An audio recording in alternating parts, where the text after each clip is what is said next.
You're listening to the Warlord Radio Podcast. Welcome back to Warlord Radio Podcast. Yay! Fuck yeah. We miss you guys. We always miss you guys. Yeah, all of you that we can't see or hear or know are there. I kind of prefer it that way. Like, I'm sure they're lovely people that listen to this show. We assume it's a legion of people. Yeah. I think rightly. Yeah, I think so. Yeah. Just a legion of fucking weirdos, though, you know. Yeah. You know they're just gotta be a little bit strange if they're gonna tune in. Yeah. Anybody that would like even give this show a chance. I like it. Stay weird, kids. Got something twisted going on. So we have a special episode in that this is our guest's second time here, but his first time on the show that's going to be aired. So this is our buddy Charles. Please introduce yourself. Hey, what's going on, guys? Good intro. I like it. What's up? I like it. So, what bands, plural now, are you with? There's the Killer's Vision, which is a one-man band, our collective, kind of just a violent atmosphere. Sure. And then I'm in another group called Viral. Yes, and that's new. Yeah, they're like a really heavy groove metal-ish. We're trying to push more into like a metalcore kind of, but right now that's where it's at. Right on, man. Awesome. Because when I came in, they had all this music already made, and then I came in screaming, and they were just like, "Holy shit! Okay, New vibe. We gotta fix this. We gotta change some things." That's cool though. That's very cool that they're open to that, and you guys are collaborating together, as opposed to you're just like walking in and they're like, "Here are the songs. Here are the lyrics, do this." Which, I mean, look, sometimes that's cool, there's nothing wrong with that. I'm not saying there's anything wrong with that because, if a band has like a real specific vision and they've already been going for a while, yeah, that's kind of the job. But it's cool that you have found something that you're building up along with these guys. Right. It's been pretty awesome. I've been kind of looking around, jumping here and there, and just kind of feeling everything out. Yeah. Well, that's awesome. You've been significantly busier since the last time we talked to you. Oh, yeah. So we brought you out here 2-3 months ago, and we did a full episode, and then who knows what kind of gremlin ate it. Yeah. But I love the fact that we completely own up to our glaring technical difficulties on the show all the fucking time. Yeah. Just like, hey, we don't know what we're doing, but we're trying to get you a show. We boned that one hardcore, so we apologize. We really about did, though. because we had a great interview, and we were talking to you, and at the time, you were just doing the Killer's Vision, and you were also kind of trying to break into the scene, and that you had played shows, but not that many. Right. And you were working on making contacts and stuff like that. And then in the time since then, not only have you been consistently playing bigger and better shows as the Killer's Vision, but now you've also joined a full band, Viral. Right. So that's really cool, man, because you've made a lot of inroads into the scene and made a name for yourself. Right. I've had people that have just been waiting for me to get in a full band. Yeah. Especially you, I'm sure. Right. So now, are you still planning on continuing both, or do you think you're going to shift more priority to Viral? It's going to be pushed more towards Viral. Which, I mean, that makes sense. I was thinking about kind of stopping Killer's Vision for a while, just so I could focus on it. Yeah. But at this point, it's getting so much attention where it's like, I don't know if I can.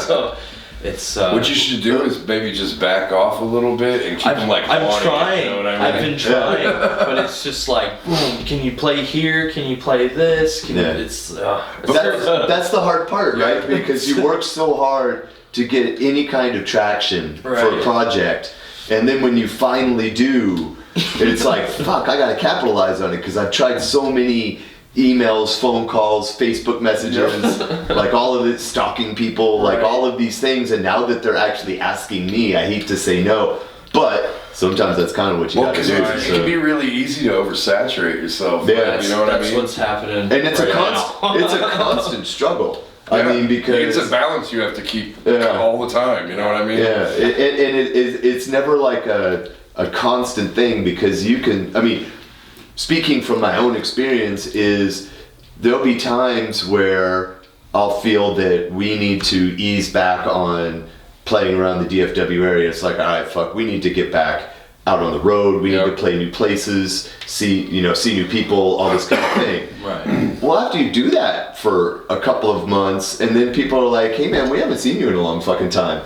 And like, oh shit, okay, yeah, we gotta go back to Fort Worth. And then you go back to, you know what I mean? And so it's this thing where, at least to me, like I can never get that kind of like perfect equilibrium. It either veers one way or another, where I feel like, well, fuck, we need to ease off the gas because we don't want to like be boring people with our presence, but we also don't want to disappear. Right. And people are like, well, I haven't seen those guys for fucking 6 months. To us, because we spent a lot of time out of town. Yeah. And then that night of Frightmare, when I rushed back into town to play, that was the first time we played in Denton in 2019. Yeah. It was fucking crazy. Yeah, we're from here. I mean, like, and that's 5 months. That was a month ago. So. But I mean, we went all over. The DFW Metroplex, went up down to Austin, went up to Oklahoma City, like did the route, and realized that we hadn't fucking played in Denton in 6 months. But the cool thing about that is when we announced we were playing in Denton, like that show was fucking packed. Yeah, and you said earlier that you guys had like your biggest mosh pit at that show. Yeah, that was. Shout out to Robert Duffy. Robert That's Duffy. The second one. Yeah, he was very, very drunk, and Robert Duffy just started throwing elbows at motherfuckers, and then all of a sudden it was a mosh pit.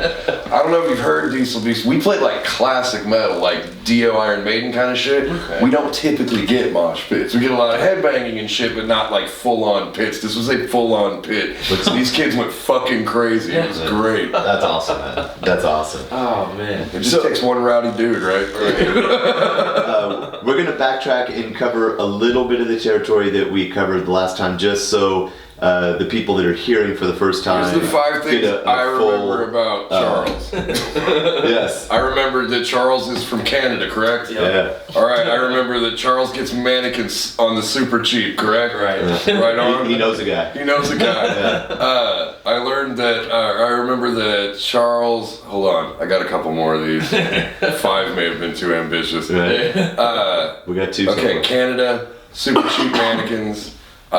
Big horror fan. Yeah. I remember that. I remember weird human skin mask. Yeah. Yep. Fuck yeah. We're 4. You're doing good. 4. 5. Just a super nice dude. Yeah. There you go. That was a bit of a cop out, but I made it to 5, guys. Cheers to that. All right. So let's talk about. So you're from Canada. Yes, sir. And how long have you been in Texas? It will be. Oh man. 5 years, 6 years. No shit. I think, give or take. And the dudes that record the music for Killer's Vision, They're all Canadian. they're all Canadian.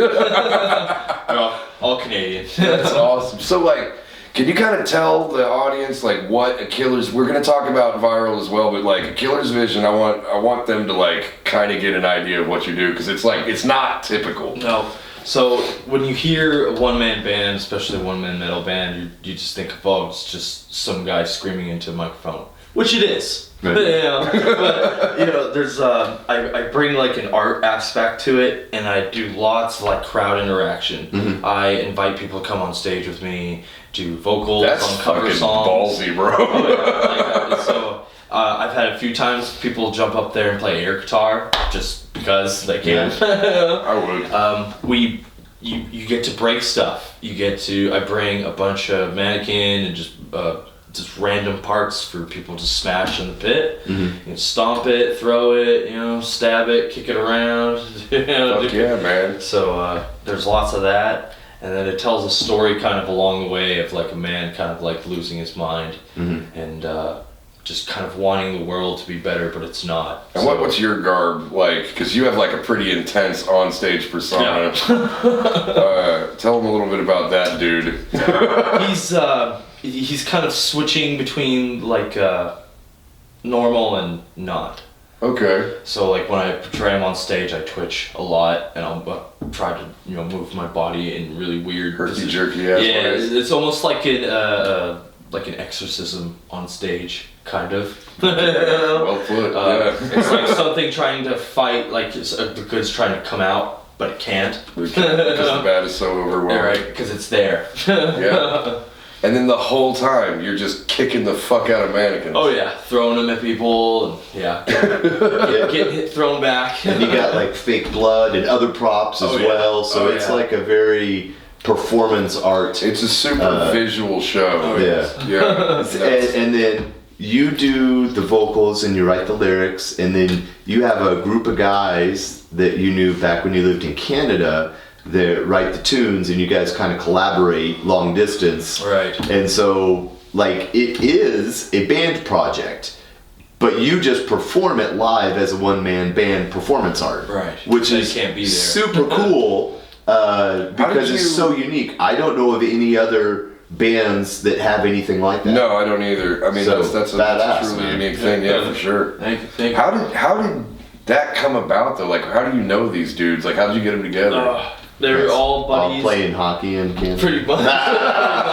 Yeah. We would afterwards. Yay for stereotypes. Afterwards, we would go and meet up and just kind of play. And the metal scene in Vancouver Island is very small because it's an island. Because it's Vancouver Island. Yeah. So if you really want, so the people that we met, we just that was it. Right. Those were the guys who listened to metal and knew how to play. Like Nice. Yeah. they were very hard to find, and luckily for me, we all got stayed really good friends. Nice. Even after all the falling outs and shit we had. So it was just I think that shit's kind of normal. Like anytime you got a group of fucking creative people together, like fucking egos are gonna clash. It was bad. For sure. It was bad. It was like guitarist versus guitarist. And That is always the way. Guitarists just can't fucking coexist. No. Like, I want to play the solos with the notes. I must be loudest.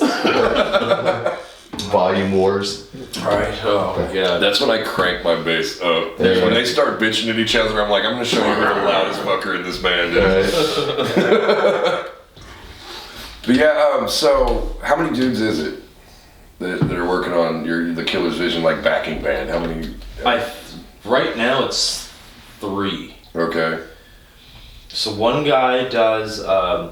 My buddy Brian, he goes by Yeti Turds. You can find him Shout out to Yeti Turds. I dig you it. can find him on YouTube. A lot of the stuff that he sent to me, he's got on YouTube. Okay. As just the instrumental. Yeah. Nice. So there's a lot. You can get a lot of that stuff and check it out. And Check out Yeti Turds on YouTube. Yeah. he's awesome. He's got lots of really cool stuff on there too. Cool. I'm actually legitimately gonna check this out. Dude, he's cool, man. He's a big gamer now. He doesn't really like post them up so much anymore. Yeah. But yeah, he's got a lot of my tunes on there. Right on, man. And then my buddy Dave, who does like the drums, bass, and pretty much everything else. Mastering and so. Fuck yeah. You always need a dude like that. You know what I mean? And they live together, so it's just like. That's all they. Whenever I need something, it's in like a day or two. There it is, mastered and finished. So It's really cool. Yeah, man, you got lucky on that one. walk us through a little bit the process of like how you'll compose a song. Will you hit them up and be like, hey, this is what I'm looking for? Or will they just send you tracks and you kind of piece together what you like and start putting lyrics together? It's kind of mixed. I'll send them like a bass line and they'll kind of go off of that, and then or like I'm not a guitar player, so like we'll talk on the phone. And we'll be like, maybe you should go doo-doo-doo instead of doo-doo-doo. There's lots of that talk. making weird noises. Do more of that other noise. Yeah. But You know that part where you're doing the wheedly wheedly wheedly wheedly? Yeah. Hold that last note, go wheedly wheedly wheedly whee. I think I've literally said those words to a fucking grown man before. I'm sure you have. And what's sad is we know exactly what you're talking about. Yeah. They do too, and they'll play it. Oh man. It's just interesting. It's such a unique approach to a musical project, and it seems to be working. You know what I mean? Oh yeah. Well, the best thing with them is like really they just kind of ask for a genre Okay. and a BPM, Right on, man. and I'm just like, oh. Do you ever fuck with them? You're like, I want Doom at 300 BPM. Yeah, I Something know. like that. There was a time they sent me a song that so was slow. it was 240. Oh fuck, really? It's like in the song it's just like fucking non-stop. And I told him it needed to be 400 or I wasn't going to keep it. Get this shit out of here! Like, quit being a bitch, dude. You know you can play 400. It's like, fuck you, dude. If you want 400, it's going to be on the computer. Like, I'm making it on the computer. He's like, I'm not fucking doing that to my legs. Yeah. Did y'all ever play live as a group in Canada? No. Did you do Killer's Vision again? No. Okay. Killer's Vision was something I started when I was 14 or 15 with some buddies in high school that weren't even relevant to the guys that are writing the music for me now. Right. And you know, it's your first band, so it fucking sucks. Sure. Hey, we all start that. I mean, My first band straight up sounded like Puddle of Mud. Like we weren't trying to, it just fucking came out that way. You have to start off like shit, like everybody does, just because you don't know what you're doing. I barely knew how to play the fucking thing. Contrary to what a lot of people that don't like this type of music think, is that it takes like a lot of time and effort and stuff like that. Yeah. So until you put in like serious hours, yeah, you're gonna suck, but it's still fun. It was my first try at vocals, and we were like an Avenged Sevenfold ripoff. Yeah. Pretty much. Yeah. And it was like, Sorry, the bass player was a reggae bass player, so he's trying to keep up with everybody, Right. and it was just bad. I remember our first time we recorded was with just a microphone in the middle of the room. I've had one of those. And I had to stand back and scream at it, Right. Because when I held it, all you could hear was me, Right. And just my breathing. It was real bad. And then we posted it on MySpace, I remember MySpace. and it got so much shit that like the guys they took it off. That's They're how like, bad- God damn it, Charles, this is fucking garbage, man. That's how bad it was. How dare you put this out into the fucking atmosphere? Needless to say, Killer's Vision didn't go anywhere after that. But it was just a name that I've always liked and wanted to keep it. It was my first band, and it was like, fuck it. It's gonna be my introduction to the DFW. So Right on, Strong man. introduction. How did you come up with the idea to do this show, though?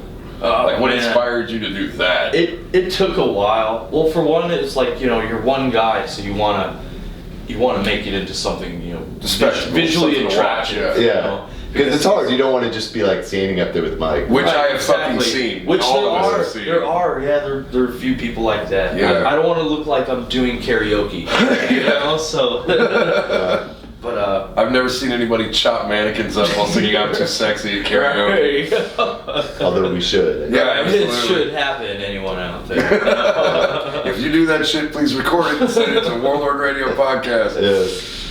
Oh man. Oh man, so yeah, because I mean, I don't know, it's just nobody does what you do around here, and that's fucking awesome. And that was the other thing I knew before I started too, was that I looked around to see if anyone was doing it. Right. And they're not, unless they're like, you know, some major artist that was in a metal band that decided to do Some weird. a solo project, Yeah. and it's just him playing something that really isn't metal. Right. Or, you know, That is always weird. Like, I can't want to step outside the box, but I didn't buy this CD because I Right. fucking like soft rock, buddy. I've had that happen a couple of times. Or what's that guy in, oh man, I can't remember what even the band name he used to be in was called. Something Gentleman. I don't know. I don't know, man. Yeah. I don't know. I just think of that kind of makes me think of like Morbid Angel, where all of a sudden they turn techno and it's like, what? Right. That was so weird. No, dude, I remember when that happened because I liked Morbid Angel in high school, like Morbid fucking Angel. thrashing around and shit, and then yeah, they went like straight techno. Well, to me, the weird thing is that album that they did, you know, it's like they brought back David Vincent, and it was, you know, David Vincent, he's one of my absolute favorite, like, death metal vocalists. Right. He's done some legendary albums. Oh, and a side note, he's got a new project called Ultimus. Okay. Fucking phenomenal. Right on. Fucking phenomenal. Like, so good. He was like, I gotta make up for that techno So- shit we did. Check out Ultimus. and it's spelled with a V, so it looks like Voltimus, more metal. But no, so it's like, it's like all of this hype. It's like Morbid hadn't come out with anything for a little bit. They get back with David Vincent, and they put out this album that was half techno, and then half Morbid Angel. Yeah. And the half that's Morbid Angel is awesome. Yeah, agreed. Like the 4 songs sound badass. That's seriously how the album split up. But It's so weird. the other 4 or 5 songs just fucking throw you for a loop. You're like, what? It sounds like bad 80s industrial. Like, it reminds me like when Carcass just started playing power metal out of fucking nowhere. I mean, yeah, It's like, or what like the fuck? Celtic Frost goes poser metal with Ole. Like, it's that type of change where you're like, what the? And it's weird because, of course, the album gets trashed and people are like, fuck that up. But those 4 songs are great. Yeah. I would love to hear those 4 songs live. Overshadowed by this techno. But don't play,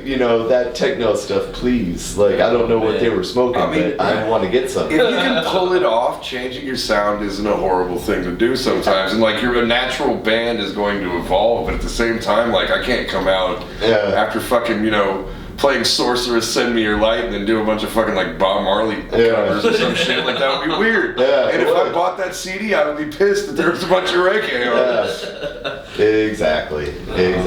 So, did you ever? You didn't play live with Killer's Vision in Canada, but did you have any band that you played live with up there? There was Galactic Pegasus. Galactic Pegasus. That's a fucking rad name. Dude, that's a great fucking like old school heavy metal band. I would absolutely fucking buy that album. I'm not even listening to it. It's title Souls. It's it was a degent, very very straight degent. Okay. It was we started doing it right when degent was like becoming popular. Right. It was like, anybody that doesn't know what degent is, that's what it is. It's just it's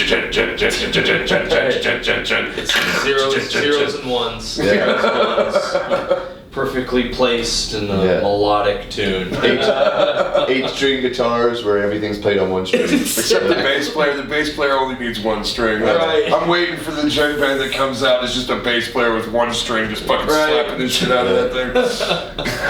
It has to be huge too. Yeah, it's gonna be an enormous fucking bass. Like. Was there anywhere where you were around that you could go see a local show of metal bands? In Canada? Well, in Vancouver Island, there was one place in Nanaimo, I can't even remember what the club was called, but it was... Canada is primarily like indie... Right. So it's... Kind of like club the band that played at this club was like essentially like a techno club or like a straight up like nightclub. There was a back room, stripper poles and stuff that you can go into. And it's but that was pretty much it. It was this one venue, and you got so lucky to get booked there. Right. So it's a big deal, right? Yeah, it's hard. I never got to play there. Yeah. I had to go out of Vancouver Island to How far play. though? Like Pretty far, like 3-4 hours. But but typically, it's kind of a normal thing to do out there. Sure. So it's just like take a ferry, drive 4 hours, stay at a hotel, play the show, stay in the town, for a day, and then go back home. So where would you go that's 3-4 hours away that you could play? Oh, Calgary. Calgary? Okay. Yeah. The back alley. This it's like a nightclub, strip club. But on Saturdays they had metal bands come and play. That'd be fucking awesome, dude. Sweet. They were so cool, man. They were the coolest place ever. Well, there was one night in the mosh pit, I guess somebody bumped into a chick real hard, and she got pissed and pulled out bear mace and maced the whole pit. Fuck. That's fucking gnarly. I've been in some gnarly pits. I've never been fucking bear maced in a pit. I'm going to say that's probably something that would only happen in Canada. Oh, fucking show you son of a bitch. Just fucking paint the whole fucking crowd. Not even That's at awesome. anyone's face, just up in the air. God, that's so mean. Febreze. Like, Band on stage just yeah, dude, that's what happened. The vocalist was starting to cough, and the band like just stopped. we have a club here called Andy's in town where we play, and I walked outside one night. I was very drunk, and two dudes were apparently fighting like right in front of the front door, and a cop had just pulled out his mace and pulled that fucking trigger like right, and I walked right the fuck into it. It was, you can feel that shit in the back of your throat, like your eyes swell shut and shit. I think like, I went down, there's like a Family Dollar a block away. I went down there and bought like 5 gallons of milk, and I'm just sitting there in the fucking parking lot dumping milk all over my face. Someone's driving by and be like, that dude has a weird fetish. Shit face hammered, just pouring milk on myself. Don't look at him, Timmy. Keep walking. Like, go away, I'm not a monster! Oh, it burns!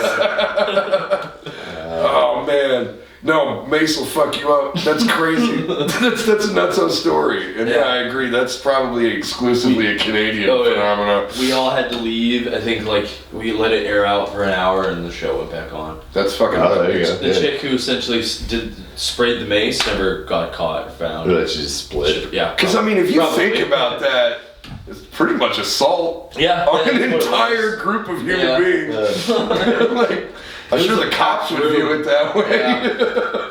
It was crazy. I just remember I was at the bar, and you could just hear everybody screaming and coughing, and you could just see people like running out like puking and shit. Like, ready to puke. Yeah. And I'm just like, what the fuck's going on? And someone's just like, some chick bear maced the crowd, and they're just like all running outside. Yeah, it was. That was a really fun night though. I was like 19. At the bar, which by the way, you just have to be 18 to drink. In Canada? Oh yeah. Fuck yeah, you guys have powerful beer. Oh yeah, it's good stuff. I've been trying to listen to less metal. Less metal? Yeah. Why would you do such a thing? It was my wife made a pretty good point to me. It was just like she showed me like a Mitch Lucker interview. A what? A Mitch Lucker. Okay. Oh yeah. It was just an interview with him being like, him saying that he doesn't really listen to metal either. And he made a good point. It was because, he's in metal, he's in a metal band. So he's not trying to, copy his sound. That's true, and he'd rather, have somebody copy his style, his way of doing things, rather than trying to follow. I know what you're trying to say, like when you pay too close attention to your influences, and if you're just taking in metal all day, you will subconsciously rip off licks. Right. And like you're not doing it on purpose, you're soaking it in, and it's in your brain, and so it eventually just comes out on your fucking instrument. Yeah. No, on that point, I 1000% agree. I think that it's really important to like have a wide variety of things that you listen to and are interested in. Like I'll listen to like really different. I'll listen to like movie soundtracks, classical music, like totally just. I listen to a lot of podcasts, but then I always circle back just because I love it so much, and I'm always curious what bands are doing. Right. Like I'm always like jamming metal, so it's like I don't know if I could like completely not listen to it, but I'm trying to listen broaden your horizon to less of it. That's cool. Like I've been listening to like a shit ton of pop punk. Oh yeah. Like anything in particular? Dance Gavin Dance. It's okay. That's a really fucking name for a band. I'm sorry. I'm sure they're great guys. That's a fucking dumb they're name. like they're like one of those bands where it's like this. It's like a fry screamer, and then it's like the guy that's singing is like this. It's a very high. It's beautiful singing voice, but it's just. For a guy, it's just very shocking. I'm having a really hard time picturing this pop punk band with a high operatic singer, screamer. There's Icy Stars. I'm listening to them a lot too. Okay. I don't know any of these bands. No, I don't. I'm drawing a blank. But that's why I asked. I'm like, what is it? Broaden my horizons. There's even this local band that I stumbled across on accident. I was listening to Deep Dallas Radio. Yeah. On Monday. Shout out to Deep Dallas. Right. They do a great job of playing local bands. They were gonna play me that they were gonna play me that Tuesday, but I thought it was Monday. Uh-huh. So I'm sitting there listening to the 365 radio or whatever, and I think it was Ladies' Night. It had to have been Ladies' Right. Night because they were just playing they were playing metal, but it was all female leads, female vocalists. And this pop punk band came on called Not My Girlfriends. And they're these young kids. They're like 15, 16 years old. Make like the poppiest pop punk you could ever hear. Right. I've been listening to a little bit of that. Man. Are you gonna be repping their shirt at shows? I might, man. I might. But people might think it's weird, you're wearing this like 15-year-old girl's band t-shirt, What? I'm not a stalker. I'm just wearing a leather face mask. But You should absolutely wear the mask and the popcorn band shirt. Yeah. You should actually show up at their shows with that. Just like, I love you guys. you guys are great. Will you sign my mannequin? That'd be amazing. That'd be great. I want to videotape that shit. That'd be good. They're local, man. They're Dallas locals. Oh, shit. But they're like kind of pretty popular for the most part. Shout out to what's her name? Not your girlfriend. Not your girlfriend. So shout out to them, man. Three-piece pop punk. They're band. out there making moves, man. Yeah. It's just I don't know, man. Pop punk's just so catchy to me. Yeah, of course. It gives you lines where you could just like boast and scream and sing it, Right. And then it has that metal aspect to it, where breakdowns and screams. There's some pop punk bands that had really good riffage. You know what I mean? Like solid ass riffs. Oh yeah. There's like A Day to Remember, Silverstein. I remember Silverstein. Fuck, who else? There's Hawthorne Heights. They were real good. They were real popular. I never listened Well, I to them. don't know if they were pop punk. I don't know if they were. I just know that they were might popular. Yeah. Cut my wrist and black my eyes. Old emo music. The first person to sing emo on the show. Do you remember when AFI was a fucking punk band? Oh my god. And then they were, dude, that guy fucking killed punk. Oh man. Ah, It's like a big My Chemical Romance fan. The Used. I remember the Used. I had a girlfriend that was super into the Used, and then I went and saw them play live, and they sucked ass live. Yeah. He was just like, I killed that. I was like, I'll give him a shot. This is trash. Yeah. Have you seen him live? I haven't, but the videos I've seen. Yeah. It's just typically, if you sing very beautifully, you don't sing like that live. No, you can't. Like That to me is like always a dead giveaway. Like you can hear processed vocals. Oh yeah, for And sure. it's like if it's like multi-layered, multi-tracked, pitch corrected, like all of these little tricks that they can do in the studio. And even not only that, but let's give someone the benefit of the doubt. Let's say, okay, this person's got like a really good strong voice, legit, and they can do what they do in the studio. They're not using like fuckery to get there. Right. The problem is that if you're playing live and if you're having any kind of energy in your performance or whatever, is You're gonna skip notes. You're gonna run out of breath. yeah, like you're not gonna like there's a reason that there's just a tiny few number of metal singers that are legendary, like Bruce Dickinson, Rob Halford, Ronnie James Dio, like those type of guys. There's a reason that there's only a small handful of those dudes that can sound like fucking perfect. Right. You know what I mean? And it's like, otherwise you hear a lot of guys that like get out of breath or get out of tune or whatever. The worst shit I ever heard is I heard an isolated track from Kiss Alive of Paul Stanley singing. And it was just like, and I know, like, intellectually, I know that Paul Stanley was probably, like, I don't know, strapped to a fucking roller coaster or something going around the crowd while he was playing and singing. But it still just sounded so fucking bad. Toronto! Listen! Fucking Paul Stanley. Shout out to you fucking crazy son of a bitch. Yes. oh man. But no, that's when I learned that, like, and I guarantee you, like, almost any live album that's cut, they redub the vocals. Oh I yeah. believe Yeah. it. Oh yeah. I mean, they try to make it sound as original as possible, but I mean, like, they're just live is live. You know, mistakes happen, notes get skipped, like, shit happens. Well, I mean, like I would imagine that for people like us, it's like you're in a band, you play shows, you enjoy going to shows, you know, it's like all that kind of stuff. Like, I like the little imperfections that enhance a show. I like it when you play something wrong and then spin it into something that's almost better. It's like, I like the rawness of it, because you can really see what a band can do when they're just stripped of all of the artifice and everything. It's a really good way to see, like, how can they perform? Yeah. And when you see someone and they can do really good despite a broken string or a shitty PA, or the vocals are too loud or too soft, player's drunk, or whatever.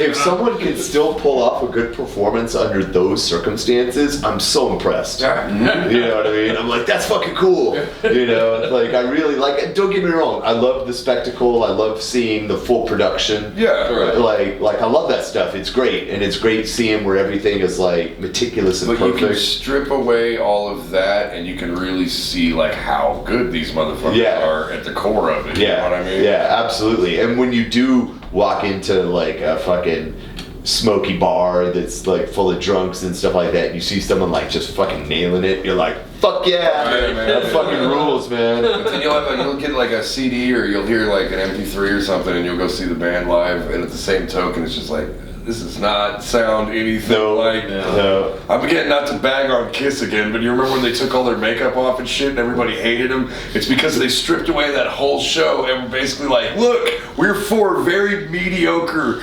musicians. I think I've said this on this show. I think I've said this on this show before, but in case I haven't, I am a better bass player than Gene Simmons, dude.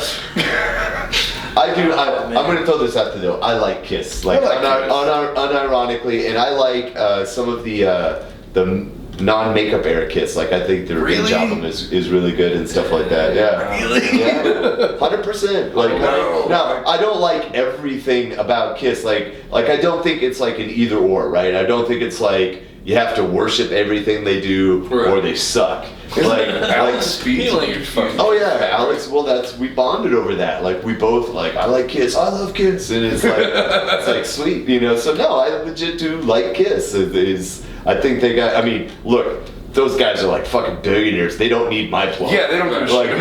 It's like, that's why I feel comfortable with my hot take on Gene Simmons. I'm nobody commenting on it. I'm just saying, like, no, man. Like, I love Morbid Angel, and I also dig on Kiss. Like, it's cool, man. Kiss went disco too. Like, Morbid Angel went fucking techno. I know. Kiss, like, released a fucking disco album. Kiss has done some like weird, janky shit that I'm not a big fan of, but they've also done some great shit. You know? Like, let me put you this way. I think it would have been flat out mind-blowing amazing to have gotten to see Kiss in New York in the 70s. Fuck yeah, I bet that was an amazing show. Like at the height of their game. To be there when they're killing it, and to see that, I think that they deserve their legendary status. Oh yeah, totally. Now, did they eventually get bloated and make a lot of stupid decisions? Yep.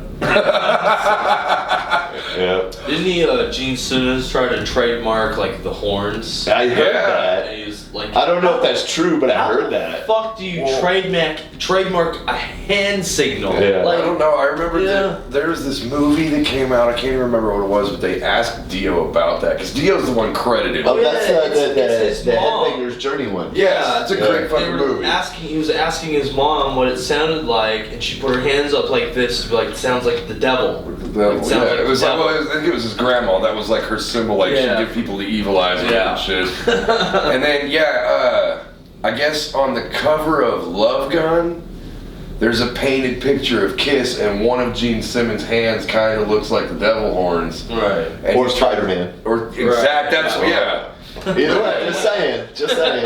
But he tried to do and he tried to say something about it, and Dio's just because Dio didn't give a fuck, man. There are just some shoot interviews from fucking Ronnie James Dio of him just torching motherfuckers. Yeah. But yeah, he got up there and he was just like, yeah, Gene said something about inventing the hand gesture, but if you ask Gene, he invented water and oxygen too, so fuck him. Like, damn. That is 7 foot of angry and a 5 foot man. Oh, man. Oh, yeah. No, totally. We were rabbit holed on Kiss there. No. How about this? To kind of change the subject, but I was thinking about it on the drive here as I was speeding like a maniac to get here. What do you guys think about cover songs? Like, I think, like, because we've kind of talked before about, you know, the idea of like the cover bands, chibi bands, and stuff like that, and neither of us are really hot on. At least I'll say I'm not hot on. I'm not necessarily not. My deal is like I don't care that you're doing it. And first off, it's a really good source of income, especially if you're a good one. Yeah. I'm not anybody making dough. But when it's a rip-off. If you know, because if you're performing the music live, you should get paid for a performance. Like kinda. Yeah. But then my you should problem, take some of that money and give it to the band that you're replicating. Exactly. What I do have a fucking problem with, and this is a fucking hot take on all, and there's a ton of you motherfuckers out there doing this shit, is they'll make their own merch where they completely rip off like the font, the style of fucking art, change the name. Yeah, and just change the name, and it's like fuck that. You're just straight up making money off somebody else's IP. Right. If you put in the sweat to get up on stage and fucking play a set, then yeah, you should be compensated for that as much as you can possibly be, and I don't hate you for it, even though I think it's stupid.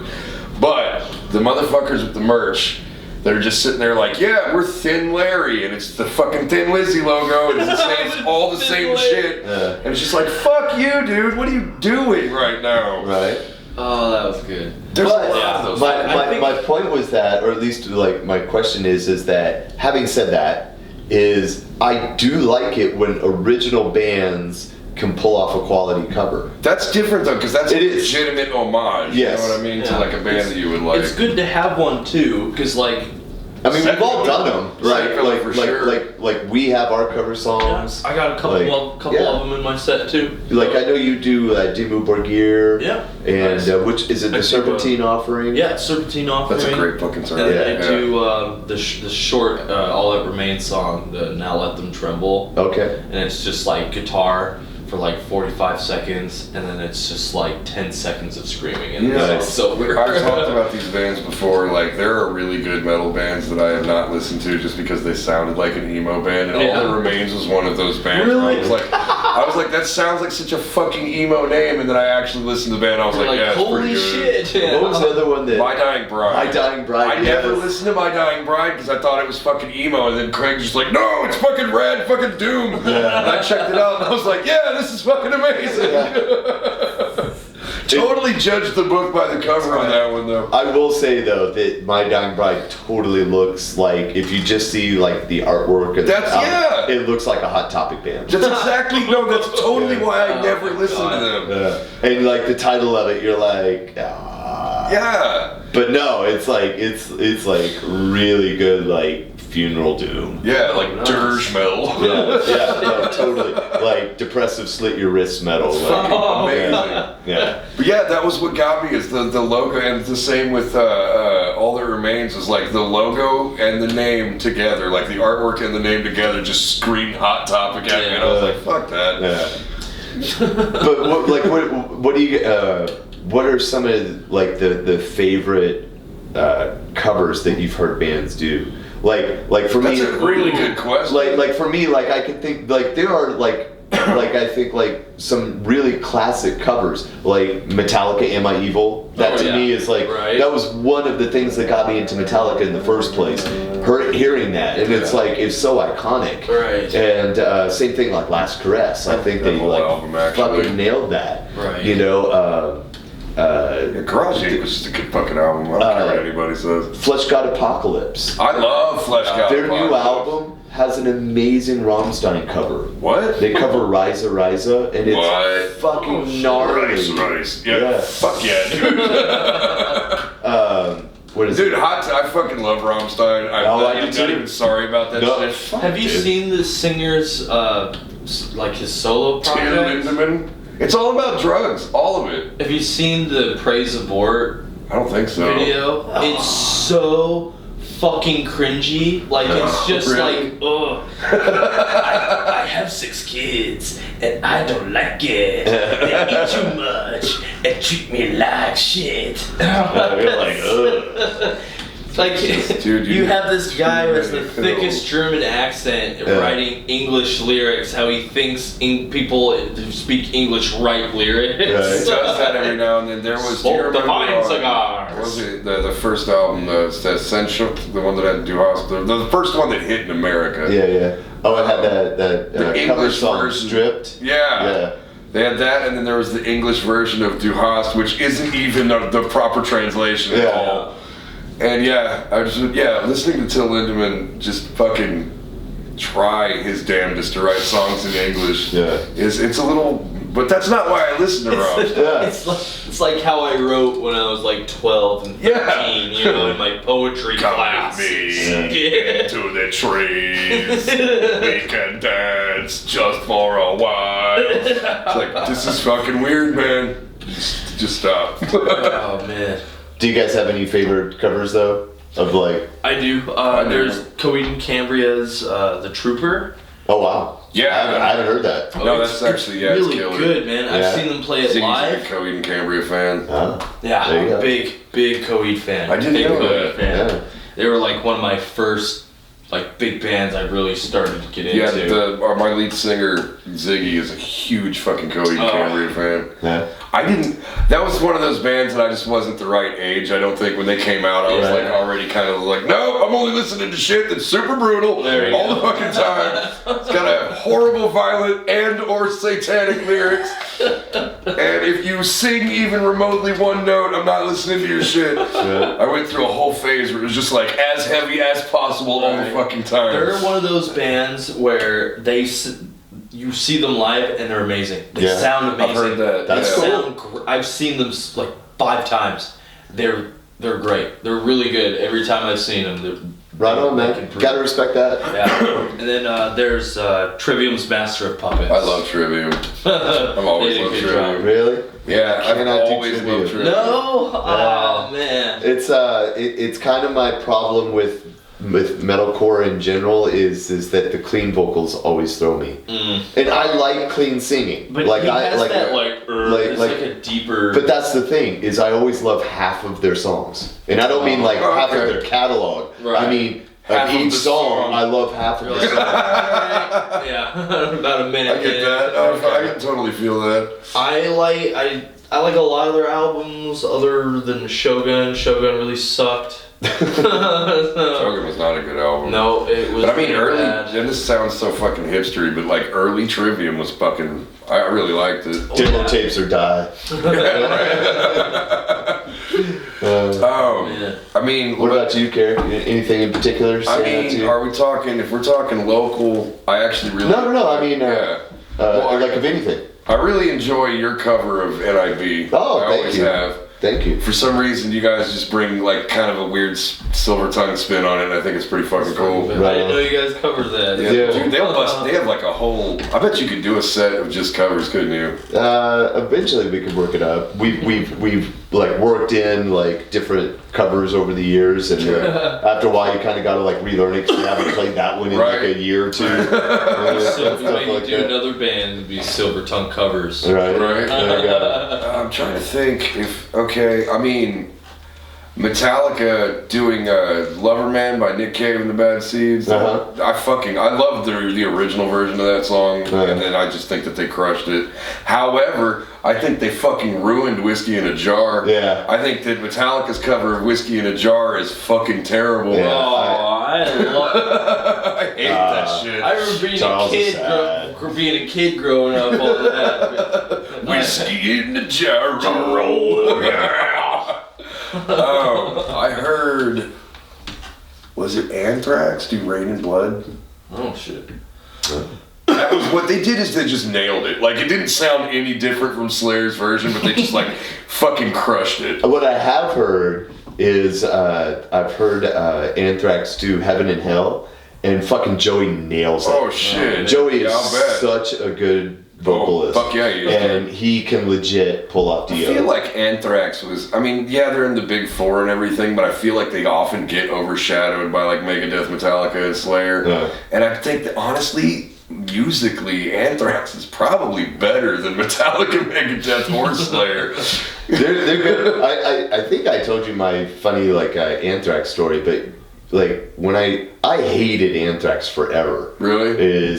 So the very first time I heard anything Anthrax is I heard their rap song "I'm the Man." Yeah, you wouldn't like that one at all. Yeah, I'd heard about him and I didn't know anything about it, and then I saw the music video. I'm like, what the fuck is this? Next. Ignored him for years. Just like fuck Anthrax. Ignored him for years. Cut to a few years go by. I'm like, maybe I was unfairly harsh. Let's give him another shot. It was when they did Bring the Noise with Public Enemy. You're like, 2 for 2, motherfuckers. Yeah. I don't like this shit at all. You're out.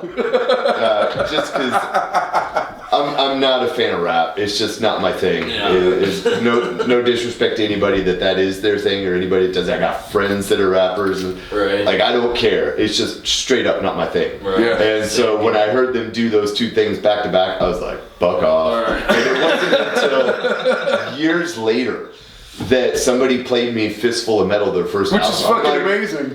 this fucking rips. Where's Yeah, this I know, been? man. And it's like, no, this is their first album. I'm like, oh fuck. So Oh man. now retconning and going back and having seen them live a handful of times, I'm like, They put on they're a great show fucking live. rad, man. You know. Trying to think of, okay, so I had Lover Man, and I had your version of NIB.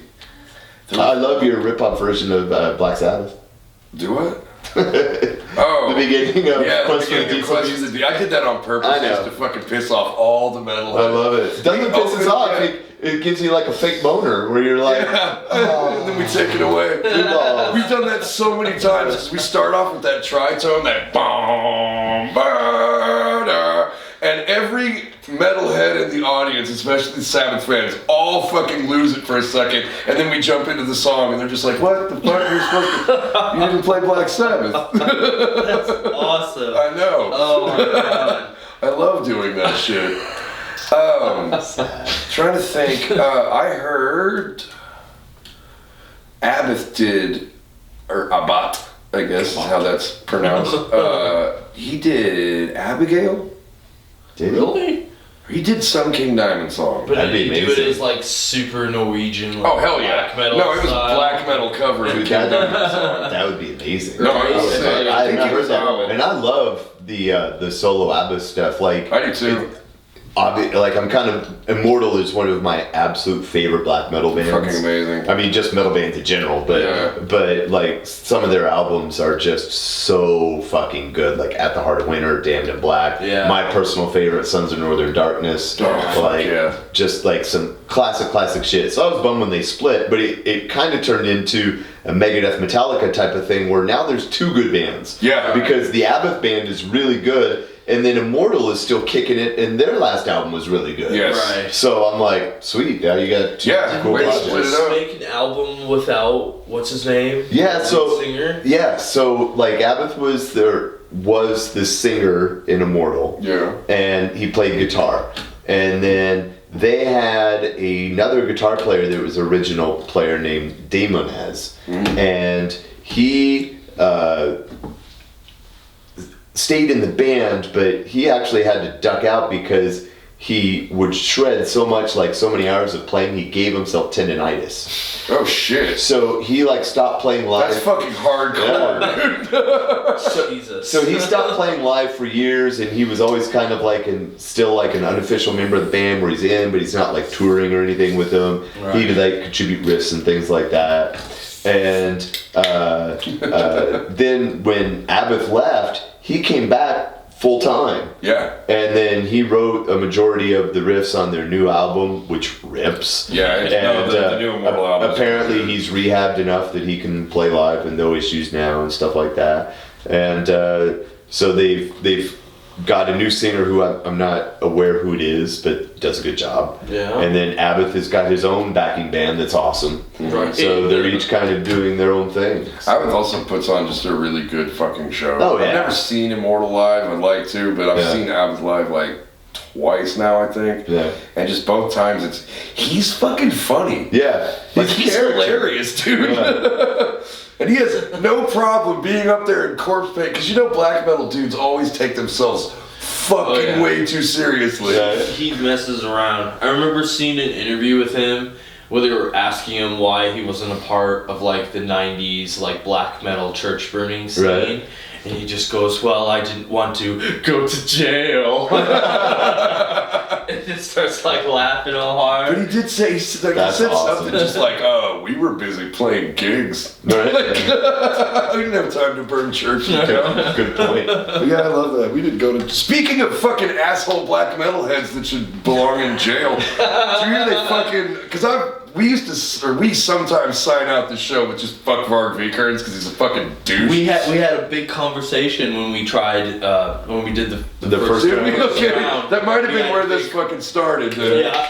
But yeah, they just removed his fucking YouTube channel. You can't watch nothing. Bro, I don't know if you've ever watched any of his videos, but they I are have not, but I. too much, man. Very racy. Very. And he's just Well, like, I've read like super racist interviews from him, Oh, like because I it's- read the Lords of Chaos book, and Yeah. it's just so like fucking gnarly. he'd occasionally pop up in metal It's not maniacs even and that he's shit. just a racist. He's also like a pompous fuckbag about it. Yeah. He's just like, is Varg Vikernes a nationalist? Let's find out. And it's just like him with a fucking bucket on his head sitting in his goddamn Jeep talking about the Lutheran Hell yeah. church, and it's just like, I fucking hate you. He just likes to hear himself talk. Yeah. That's why he straight up. records the videos and then he goes home and he edits them and rewatches it. Right. You know? And So every it's- one of his videos is like at least an hour long. Yeah. And it could be like something real simple like, what did I think of the Lords of Chaos movie? Alright. Let's find out. And that's what he says every video. But it'll Let's be find out. part one. Yeah. You're just like, No. you just have to say whether or not you liked it. Just shut the fuck up for 5 minutes, Varg. God damn it.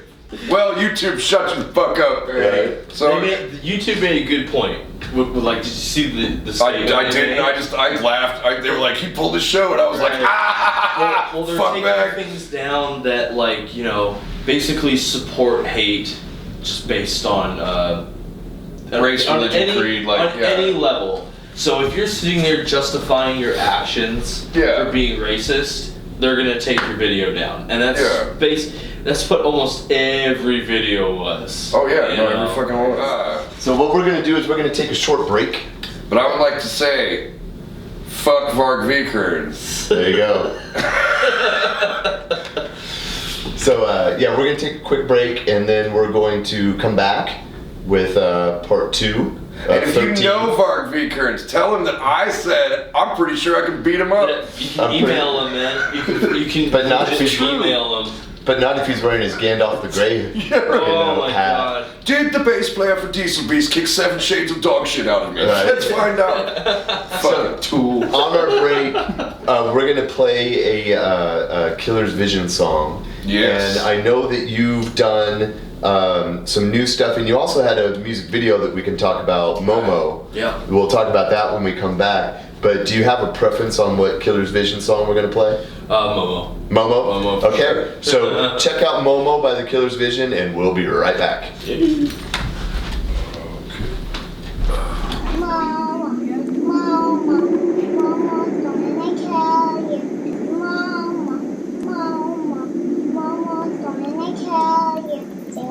Surprise. Look in her eyes. I won't lie. You're gonna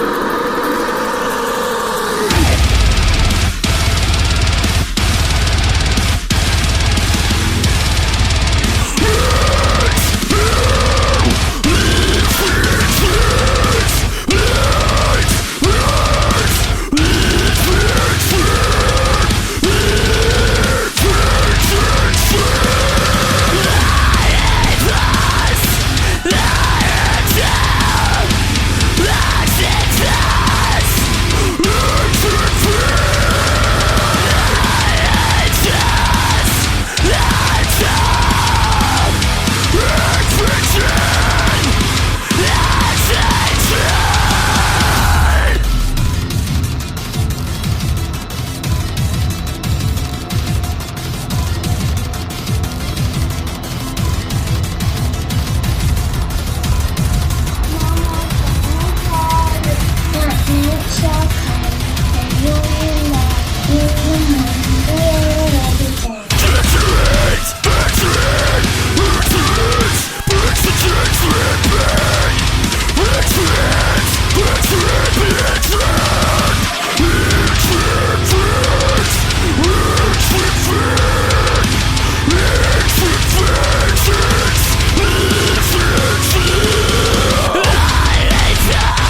Charles from the Killer's Vision. You're listening to Warlord Radio Podcast. And we're back. Welcome back to the Warlord Radio Podcast. I am one step closer to having severe lung cancer. Nice. So, we just played Momo by the Killer's Vision. Do you have any recorded music for Viral yet? A very, very, very rough demo. They have quite a few songs recorded with no vocals on them. But it's all drum machine. So a lot of the guitar is matched up with the drums and things just kind of sound off beat. Yeah. And I just kind of very quickly threw some vocals on it just to kind of have something out there. And yeah, it needs to be improved on. Well, yeah, of course. But is there anything you even want to like post up or? Yeah, we have a song called Four Cats. It's about like Four Cats. Yeah, well, it was like the Four Cats of the apocalypse. Okay.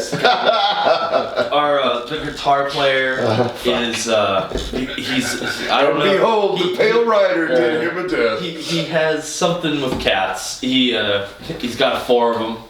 So when I came into the band, it was like one of the heaviest songs, and the name was already Four Cats, and he was just like, "Hey, can you just make this song about cats fucking you up?" And cats will fuck you up though. I had a 35-pound Maine Coon. Jesus Christ! They're huge cats. Maine Coons are awesome, dude. And I remember I was playing in a punk band, and my drummer came over, and there was a cat outside in heat. And my cat wanted a piece of that cat. All right. And so, piece of that ass. Yeah, my drummer opens the door, and the cat goes hauling ass outside, and he grabs my cat by the scruff of the neck and throws him back inside. And that cat flattens out completely. His ears go back. His eyes get real big, and he makes this fucking noise. Just like, it wasn't like, because you know, like a cat will do that weird moan hiss thing at you. This was not that. This was like, super guttural shit. That cat jumped that dude's shit so fucking hard it took him down to the ground, and he still has scars up his leg from my cat just fucking like gashing him open with his giant fucking tiger claws. That was just a 35-pound pissed off boner coming at you full force, man.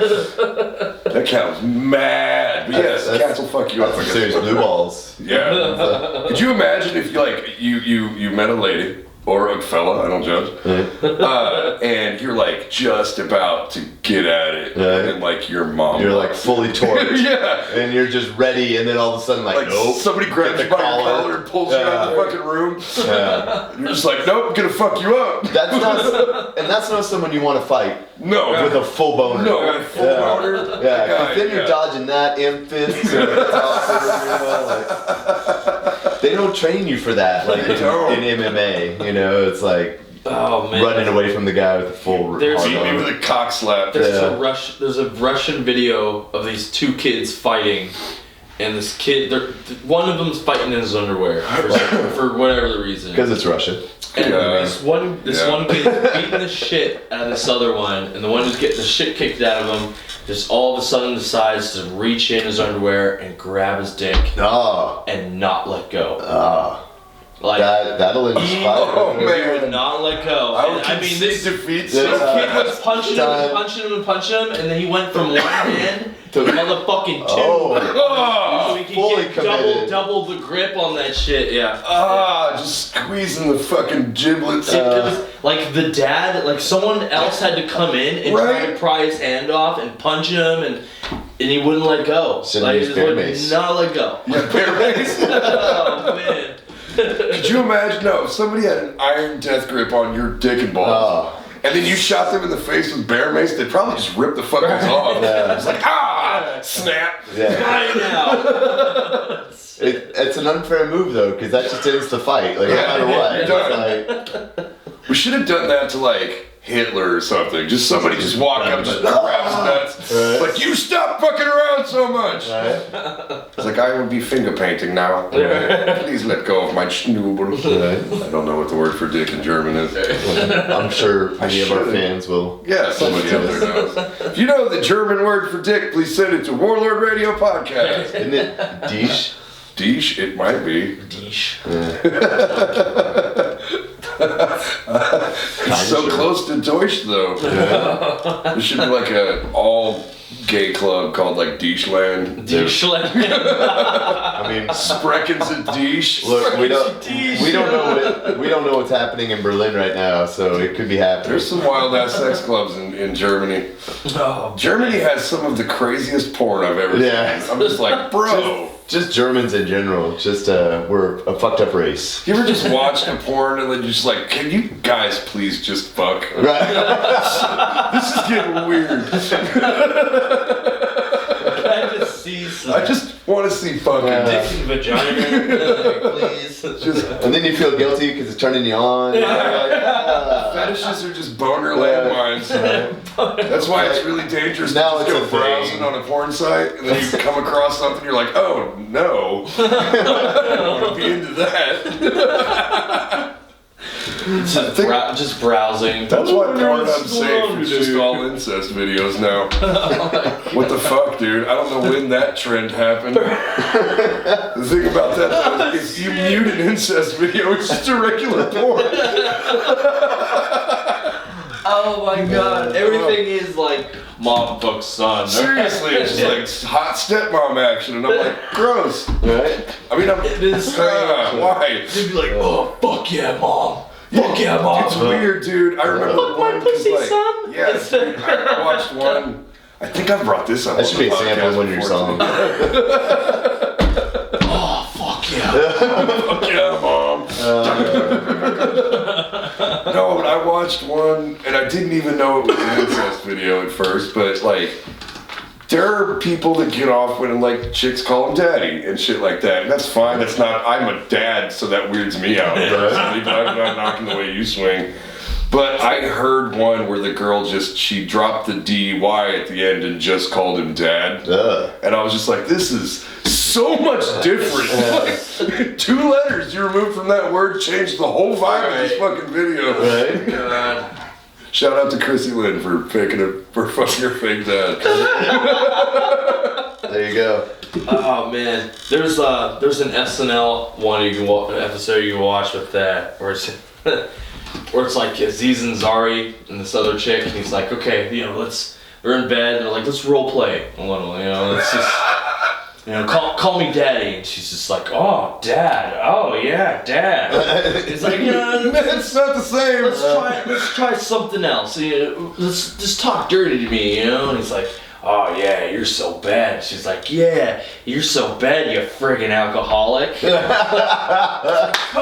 on. I would actually totally get off to a porn where the chick's just like, you're a fucking horrible father, you're an alcoholic, you're a bad driver. It gets Shit worse, musician. man. It's like, they're like, let's role play. Your It's Etsy like, store's never gonna take off. oh my god, it gets worse. So they're like, let's role play, and they're all like, okay, you're in school. You know why you're in the principal? Why you're here after class? And she just goes, yeah, because I have a learning disability. God damn it! It was like, all right, let's try this one more time. It's like, all right, you know why you're in the principal's office? Because you're a bad girl. You're a real bad girl. And she's like, oh yeah, I'm the baddest girl in 6th grade. It's like, fuck. I would just leave. I'm like, I can't do this with you anymore. I think at one point he was like, just pretend to be someone else, and she starts doing an Owen Wilson impression, and he was just like, you know what? This works, and then he just covers over it. It's like I can work with this. Yeah. Oh yeah, wow, baby, yeah. That's awesome. I gotta check that out. It's Could good, you man. fucking imagine though if you hooked up with somebody and they just started doing impressions of celebrities? I'm too old for this shit. It's like, Oh, that'd be great. It's like, yeah, the sex was great. The Danny Glover impression really needed some improvement. Kind of felt dialed in. Like, Your impressions aren't good. Yeah. That kills the mood, though. Right. You're just like, is that Liam Neeson? What's fucking doing? You're not very good at this. Yeah, have you ever never had an acting class? Special set of skills. And then we find out that Rich Little, world famous impressionist, is just like just lays pipe all the time. Just like, oh man, Barney Five, Mr. Burley. Like just fucking. Shit, that conversation got strange. What were we talking about? We were talking about music for a minute. And went to Russians grabbing cocks. That's what it was. That's what started it. Was the Russian grabbing the cock? That's so gnarly. So, would you say how on a scale of 1 to a Russian kid with a death grip on your cock, how ready would you say Viral is to like playing live? There are one good firm hand grip. Okay. So we're good. It's just We're waiting for that second hand twist. right, exactly. So if we just walk up to the guitar player and like, hey, get out there! He'd be flattered and humbled. It's like, I tried to motivate him, but he just came. Oh man. But yeah, we're real close. We're pretty much ready. I'm booking shows and getting everything set up for them and stuff right now. Right now, me and the other guitarist, the rhythm or Lee, they kind of switch off, so it's kind of hard to say. I feel like if those are the best guitar duos, is the guys that can do both. Oh yeah. Yeah. And they're both feed off each other really well. Where it's like where someone's playing something, another person adds something ambient, it fits really well. Nice. But it's just me and this other guitar player that has like the most experience so far, just like getting bands booked and getting us playing. That's one of the hardest steps. Like I know plenty of guys that are fucking killer musicians, but they can't seem to like book themselves or like get anything organized, you know what I mean? You really just need one dude that's just like eyes to his phone. Yeah. You know? Yeah. Because he got his hands in like every group you can think of. We have Craig Meinhardt for that this podcast. We would have 7 people listening to this shit if it wasn't for Craig. I'll look at my phone and it's just, I'll open it up and it's like Craig, 7 groups, 8 groups. I always know Craig has something new promoted, coming out because it's like Craig posted it and played. Craig posted it and played. Craig, I was like, oh shit, something's up. Yeah. I've had people complain about it, and then I'll just be like, cool, I'm tagging you in everything now. Right. Like, unfriend me, motherfucker. Right. Yeah. Facebook, the whole reason that I fucking put up with this shit is to promote my stuff.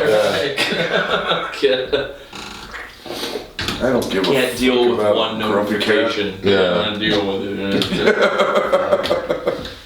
I know, if straight up, if it wasn't for like creative projects to promote, I wouldn't have one fucking social media page. I don't think. 100%. I'd be fucking terrible at it. I'm already terrible at It's it. an evil necessity. Like, I hate it so much, but you kind of have to do it, especially if you're trying to promote what you're doing. Right. Like, I mean, it's great if you can get to a point where you can, like, pawn that up to other people. It always blows my shit away But- when you do meet somebody, though, that, like, somehow successfully pack shows and have no social media presence whatsoever. Like, that shit's crazy to me. Fuck, I can't even think of one. There's not many, but I mean, like, The only examples I can think of are, like, European bands. Yeah. Crop Dust doesn't really promote typically. Like, like, they barely, but you find out that Crop Dust is playing, you show up. That's true, yeah.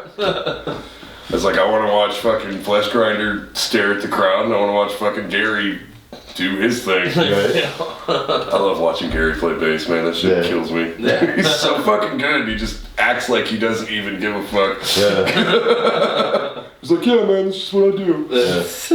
Crazy motherfucker. Shout out to Gary. But so have you guys played a show live with Viral yet? Yeah, well, it was, You did a house party, right? yeah, it was very Those last minute thrown together. You played in front of people? We were the only band, and it was an old friend of mine. It was Sweet.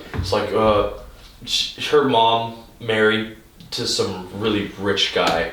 Like the dude has a kitchen, and then upstairs is another kitchen to the kitchen.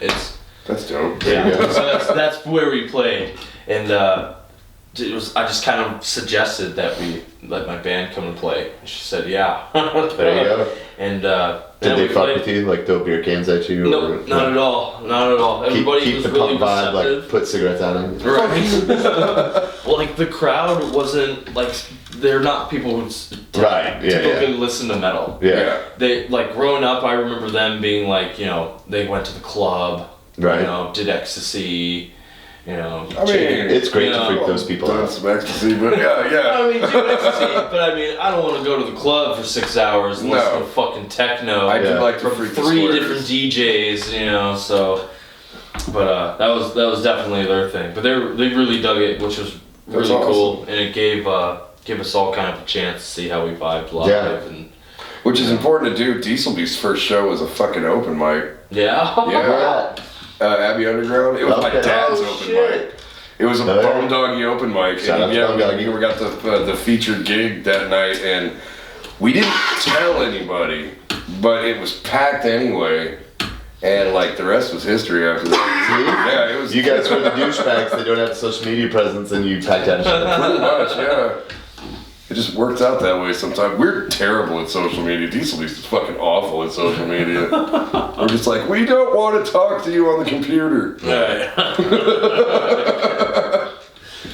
We'll talk to you at live shows all fucking day. I don't want to flat text you because you don't like a lyric that I don't care. I just take the opposite track. I just bombard them with it. And You will too, man. It's hilarious to watch. It's like, oh, you don't like that? Well, here's 7 other tracks you won't like. Somebody around you is hearing my shit. So how do you typically promote? I mean, do you bash your Facebook real hard, or Yeah, I mean, kind of. Instagram, Facebook, and then I can post to every group that I can. Just kind of one day, all of a sudden, the page just started getting likes. No, it happens that way. It's I was weird. at 240, and it reached 488 in 3 days. Nice. I didn't know what the fuck happened. Right. So. Did you do like a podcast or something like that? Or I that's so crazy. posted to some new groups, and that was it. Yeah, I mean, And then it's like all of a effective. sudden, and there were people from everywhere. Yeah. Yeah. So which was really cool. Well, I would imagine that some part to do with it are the videos that you're putting out. Yeah. Because you've done a video for Momo, and then you also had another video before that The for Great Emperor. The Great Emperor. Which was kind of like it was like very amateurly put together, and Gotta start somewhere. It was That, for you though, that could almost add to your like creepy ass vibe. Though. well, the thing was, it was HD. Yeah. Like you could see everything perfect, but it was just. It was like 3 dudes trying to fight what my vision for the video was Right. supposed to be. Gotcha. And when we were filming, it was like 12 degrees outside, and the wind was just blowing, so it was fucking freezing. So when we were doing the music scenes, there's one where they follow me around, and then there's one where it's like them all the way back, not moving, Right. and I'm in between these cars. Now we put the cars there because they were supposed to add some effects to them and stuff, which didn't happen. Right. Then, if you look down on the ground by my feet, you can see that my cord into my microphone is Isn't not plugged into anything. As an aside, that's always the thing that kills me. There's 2 types of videos that like almost every metal band does. The one where they're in the woods and they're plugged, the shit's not plugged into So anything. either somewhere outside or in a warehouse. Right. Yeah. And nothing anywhere is ever plugged in. And it Right. always bugs the shit out of me because they'll have their stacks and the singer's singing and there's no microphone and there's no amps and there's no power source. And I'm sure they're like, oh, it'll detract. And I'm like, no, like, it's obvious that you're pantomiming. Like, come on, like. Fucking put some hustle into it. Yeah. So I always, because I mean, you'll see raw footage of bands like just playing in their fucking like rehearsal spaces and shit like that. Yeah. And I mean, it looks normal. You know what I mean? Yeah. Like they'll splice in footage with their video of just them in their rehearsal space, and it's like, okay, yeah, that's legit. But then, yeah. I'm all about DIY. I am 1,000% cool with something like just grabbing a phone and sticking it somewhere, and we're gonna play the song in the woods. It's okay, but then play it in the woods. Like, do it. Like, don't just be like, oh, here's my Marshall cab. And it's like, you know, like. The guys too, I feel like they were trying to get themselves out there as well. Sure. So I was one of the free videos. Right. So they could get what you pay for. Right. So they could build a portfolio. And it turned out okay. You know, there's just things that I see in it now where I'm just like, okay, I can't watch this video. I think that's true. That doesn't even mean that the video per se is bad. I think that's true with anybody that does like a creative project for any number of times. Like, you'll go back to the shit you did in the very beginning and you're just like, why did I even think I could pull this off? Right. Well, like, the video was supposed to tell a story of like, it was basically me, you know, no makeup, just normal, kind of going about my day and waking up, but there's this figure that's the masked figure. It's following me around everywhere I go, and at the very end he takes me and I turn into him. Okay. So that wasn't interpreted at all. Right. So it's just me getting up. Just in case you guys, like, that video would have been rad. It would have been really badass. But it's essentially, it's me waking up, going about my day, and then briefly seeing something looking at me at a distance until at the end you see him jump and grab me, and then that's the end. But there's no real build-up leading to that. It doesn't necessarily convey that, like, he's taking over. Exactly. It's more like you're getting kidnapped by somebody that's been stalking you all day. Yeah, pretty much. I get that. That's still cool though. But I mean, yeah. Then the Momo video though, that one was better, much better. Same group or different filmmakers? Same guys? Sleepy Corner, yeah, same guys. Okay. This Shout out time, Sleepy Corner. when I brought the idea up to them, they at that point they were charging people for videos, but they didn't charge me for mine. There you go. Nice. They Cool. they liked the idea so much, and that was the only time where they actually, it was like, because they had one guy there who filmed it, and it was essentially a director. Right. And he was just like, why don't we try this and do that? And he just let me direct it, really. Nice. So it was like, okay, let's try this, and film this, and then do this, and this is what I wanted to do. And they just kind of let me take control, and it was easier for me to get through everything. Right. And then when it came time to edit, it's like, I'm sure they were real pissed at me because they sent me like 4 cuts of it of me just, and then I was just like, nope, this is wrong. You need to add this, take this away. And so finally, it's out exactly how I wanted it. So it's like, it's perfect. Well, congratulations. That's no small fucking task. Yeah, People that's don't awesome. understand. For every 3 minutes of like music video you see, like 10 hours of fucking production went into like that's how it was. It's like a 4-minute video, and it took us like good 6-7 hours to do. Yeah. The actors I had who essentially sat in the chair and let me throw blood on them. Nice.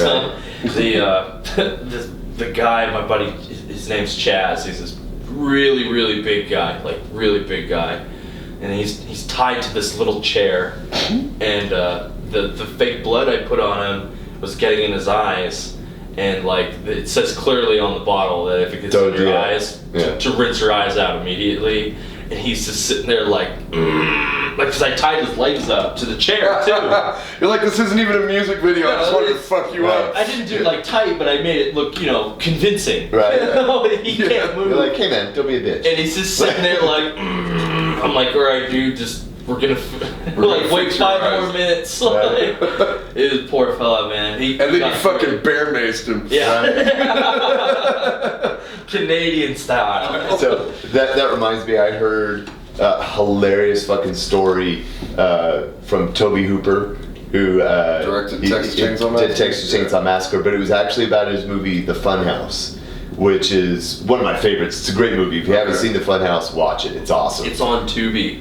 Probably. Tubi has over 2,000 fucking horror movies. Oh really? Yeah, I don't have. Insane. It's free. It's a You just go to Tubi.com and it has like fucking all kinds of shit, dude. Well, everybody watched. Shows, Everybody watched The Funhouse on Tubi because it's great. But what's hilarious is and this just cracked me up because they're talking about the making of the movie and all this kind of stuff and all the crazy circumstances behind it and all this kind of shit. Which seems to follow him around quite a bit. And they were shooting it at a real carnival, and they were doing it like in the wintertime, like in the off season, and then they like brought in everybody, like a bunch of extras and stuff like that, to like be on the rides and be in the background and stuff like that. Right. And Tobe Hooper, he's like focusing on directing a scene with the main actors and all this kind of stuff, but all the production guys have to make sure that the carnival looks like a full carnival in action. So there's all this kind of shit in the background going on. Yeah. And he's in the middle, and they're doing like takes and all this kind of stuff, and he's talking to the actors, and they start to feel like kind of like splatter like on their faces, and he like thinks it's rain, and he looks up and it's a clear sky, and they find out that it's vomit because on one of the like tilt-a-whirls somebody had forgot to cut the machine, and it had just been running for like 30 minutes. Dude, oh my god. With like cars full of people. Do you know how bad that would fuck you up if you And were so on- people are like projectile vomiting, and it's just spraying everywhere. Oh, that's great.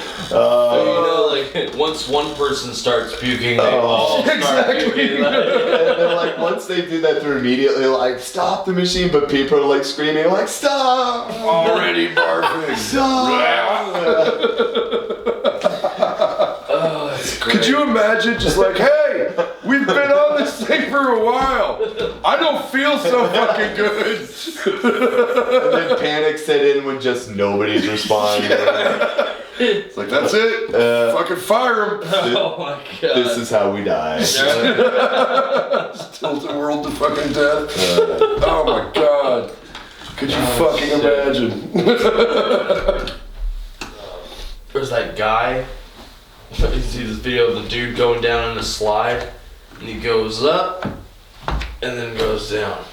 And he got stuck in the middle, and they had to come unbolt it so they can get him. Oh my god, for real? Yeah. Could you? That's another thing that would be like hard to deal with, is if like you're the guy that fucks up the ride or something like that. I was at a Dave & Buster's when I was a kid one time, and they had these giant VR machines, and I managed to trip over the fucking like power cable and knock that thing out. And they were like, "Yeah, this thing takes about 5 hours to boot up." I was like, looks like I'm gonna go play House of the Dead. So you guys have fun with that shit. I'm gonna go play some skee-ball. See you guys later. You probably fried that computer, man. I probably did. It was, Hilarious. the guy was trying to play it real cool because I was like 10. Right? He's like, it's illegal for me to beat the shit out of you, but I do it. Yeah. I understand, sir. That was a pretty big goof. I'm gonna go play air hockey now. Bye. Bye. Sorry I fucked up your expensive thing. The look on this dude's face though when that cable came out, he was just like, Just the power down the... It wasn't even, it's like, because it had all these screens and shit that had like the game going, and just all of them went black. Just like immediately just cut the feed to fucking everything.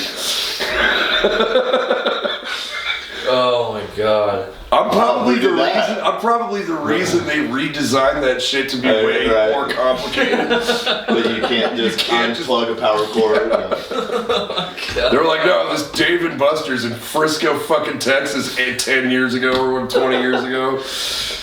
Have you ever like been intensely like working on something like on your computer and just like powers down and disappears? And, Oh yeah.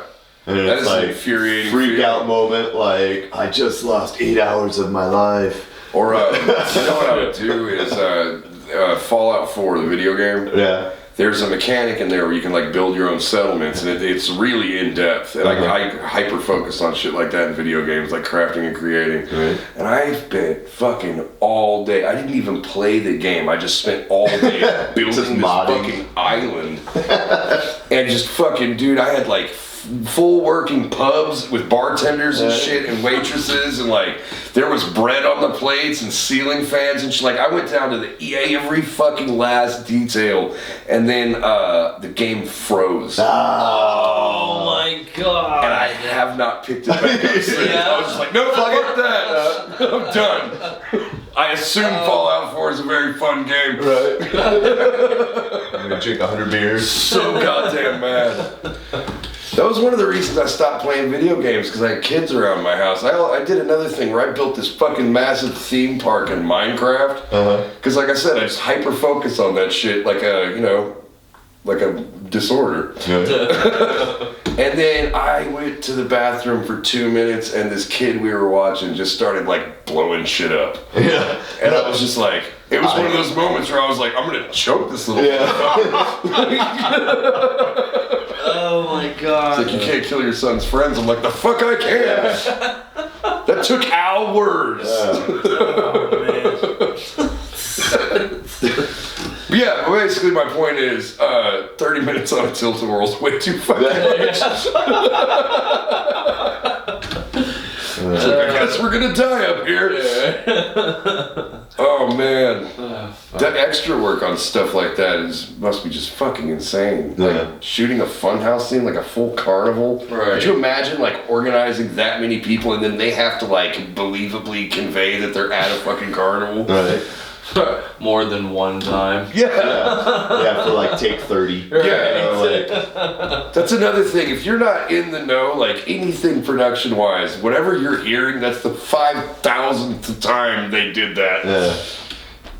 Because it's just bad enough, like being in the studio, like recording an album. Yeah. And just going over like the same couple It's of notes. like recording an album. It always starts off where it's like you're super hyped. You're like going in. You're like, fuck yeah, we're gonna record this shit. And then by the end, you're like, fuck the studio. I don't want to listen to any one of these songs ever again. Yeah. Even though it's fun, and like because we're broke, we haven't done anything massive. Like I can't imagine like the bands that like have the wherewithal to spend like months in the studio and stuff like that. We fucking did that. It was too much. The next, we're about to cut a new EP. We're doing it totally different. Yeah. Are you guys doing it here? No, we're not. What we decided is we're gonna mix in-house and things like that, but we're going to buy studio time so that we don't have that much time to fuck So around. if someone is, and you just have to like, hey, we've got 12 hours and. Yeah, because I mean, for those of you that don't know, we record out of like a very legitimate music studio. Oh, it's a sweet place. Nice, yeah, and we were very lucky to have this space. But I mean, we didn't pay for studio time, so we scrapped the whole fucking album 3 times. Yeah. And dude, we started recording that album. What do you mean, like scrapped, like in that? Like recorded the whole fucking album, and then nobody liked it, and we're just like, nope, throw it away. Was it that you didn't like the mixes and the production, or the songs? Well, in the beginning, we switched because the studio used to be over at Airlock. Okay. And when we made the transition over to here, the sound quality was so much different in this studio than it was opposed to that one. Right. And we were just like, we have a state-of-the-art studio here versus like this weird cavern. I loved the cavern sound. I personally did, but everybody else in the band was not big on it. Right. I thought it sounded like super DIY, and that was exactly the point that made Jason's eye twitch. He's like, no, fuck that. Yeah. And so then we moved over here, and we had like an acoustician come in here and treat the walls and do the whole shebang, and we recorded it again. And we spent so long recording that by the time we were finished with the album, I didn't even play the songs the same way anymore. Like, it was like a good 2 years we worked on that second run, and and by the end of it, I was like, that's not even the bass line anymore. Right. And so we scrapped it and did it a third time. I think the third time is the one that actually made it to print. I think. But were the tracks themselves the same? Was it still? Yeah, it was the same songs. We added a couple because we started to record the album pretty early on in the band's like probably maybe 2 years in. Right. And we didn't cut the album until we were like already a band for 5 years. We're going on 7 now, I think. No, how long have we known each other? 5 years? 5 or 6 years. I think 5. Somewhere in there. Anyway, because again, Craig was like one of the first Diesel Beast shows ever we played with Silver Tongue Devil. Yeah. And it was just like, you guys are rad. Thanks, you guys are rad too. Let's be rad together. Pretty much. Yeah. But yeah, I think because not having to pay for studio time was actually a detriment. I know that sounds really shitty to anybody that's like out there hurting for studio I understand. time. but it gave us too much freedom. The sense of urgency was lost. I'm actually a big, in a weird way, I'm a big fan of deadlines. Me too. Otherwise, I don't get shit done. I think you need to, at least for me, and what I've found is that, like, I have to set like a deadline for myself, because if it's just like, oh, I'll eventually get something done, is you always can find a reason to not. And they can be a legit reason. It can be like, I've got a million things going on, I don't have time to work on this, or something happens, you know, in the band wise, or whatever. There's like a million good reasons, right? But the problem is that they're all reasons. Right. And then what happens is that the thing itself never gets done. Yeah. And so you like, I have found that, like, you just got to be like, no, like, this has to get done by its like, day. like 2 months from today, this fucker is done, Right. and that is it. And then like you kind of rise to the occasion, because like you'll get creative just to figure it out. Yeah, you go into survival mode, You which know. can benefit you. Yeah. If you know you're. Whereas, you know, you're just like, oh, you know, we'll take our time and we'll spend like 2 years writing an album. No, do it. Like, fucking figure it out, and then get it done, and then get it out there. And Charles did, and the crew, a shitload of mannequins and fucking crazy masks, and just start going nuts. and then do the next one. Move. What I'm saying is, you have to move out of Canada. Yeah. Get off the island. Off Vancouver Island. You have to drive all the way the fuck to Calgary for a gig. It's not great. Oh man. So Where do y'all practice for viral? In Levon. Where the fuck is Levon? You know where Wiley is? Yes. Yeah, fuck, really? So take Wiley and drive 2 miles north. And you're in Dallas? Yeah. And you drive all the way the fuck out to Wiley? About an hour. Damn. The funny That's thing commitment. is, my wife and her, we used to live out there. Oh, okay. It was horrible. Yeah, no, Wiley's a fucking cow turd of a town. Oh my god. No man. offense to anybody that lives in Wiley, but I mean, you don't have dick out there. No. They know it. Yeah, right. They do. There's no fucking transit. Like, we just got a stop sign. Got Dollar General. We have old school downtown Wiley with some of the shops that were here in 1869. I mean, Agnes's antique shop that's been here for 50 years. Oh my god, the place is horrible. We lived there she lived there her whole life, went to high school and stuff. How did you end up in Wiley? Oh man, my parents and my sister lived in Saxe, Okay. and so they But you weren't talking about like obscure ass Texas towns that like no one's ever fucking I know, heard of, right? Because they're all over the state, but everybody's just like Dallas, Houston, Austin, right? It's like, bro. Right, there's all sorts of branch offs. Like Saxe, even hate that town. That town's Well, I pretty mean, serious. Saxe, that's where they keep all the meth in that area. Oh my god. Isn't Saxe a fucking sundown town? I might be wrong about that. I don't think so. Because we still have active sundown towns like in this state, which is fucked. You know what? I think it might be. It might be. You know what I mean by a sundown Yeah. town, right? Yeah. It's like, for anybody out there, like there's towns, mostly I would say probably in East Texas more so than anywhere else, because there's a big concentration of like KKK and shit out there. Right. And then like into Mississippi and Louisiana, but they're basically like, if you are any kind of like non-white anything, you do not find yourself in that town after dark. They will fucking kill you. Like, it's crazy. It's absolutely insane to me. And the fact that like these places are still around and they're like proud of that shit. Right. Yeah. And they don't parade it around too much, but it's everybody knows. Exactly. And that's how Wiley is too. Yeah. Wiley's the same way. Wiley straight up has like KKK rallies and shit though. I haven't seen any or have heard of any. I might But I have the amount of people that I've really met and gotten to know are predominantly white supremacists. So it's fair, yeah. you know, Like, have you guys not watched any Pakistani porn? I mean, come on. How can you hate others that much? No. But yeah, it's just a shitty little town.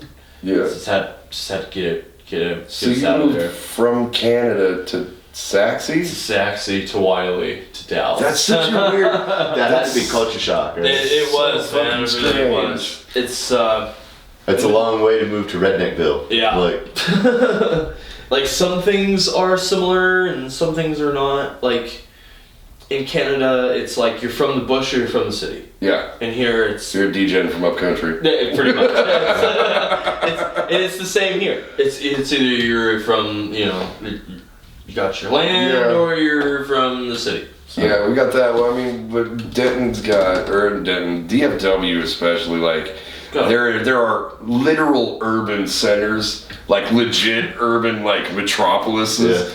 And then there's just a shitload of cul-de-sac suburbs. Right. There's a ton of those. And then every now and, like, peppered throughout is just, like, meth town for 10 miles. right? Sanger, I'm looking at you. oh, shit. But no, it's so why did you how do I put this?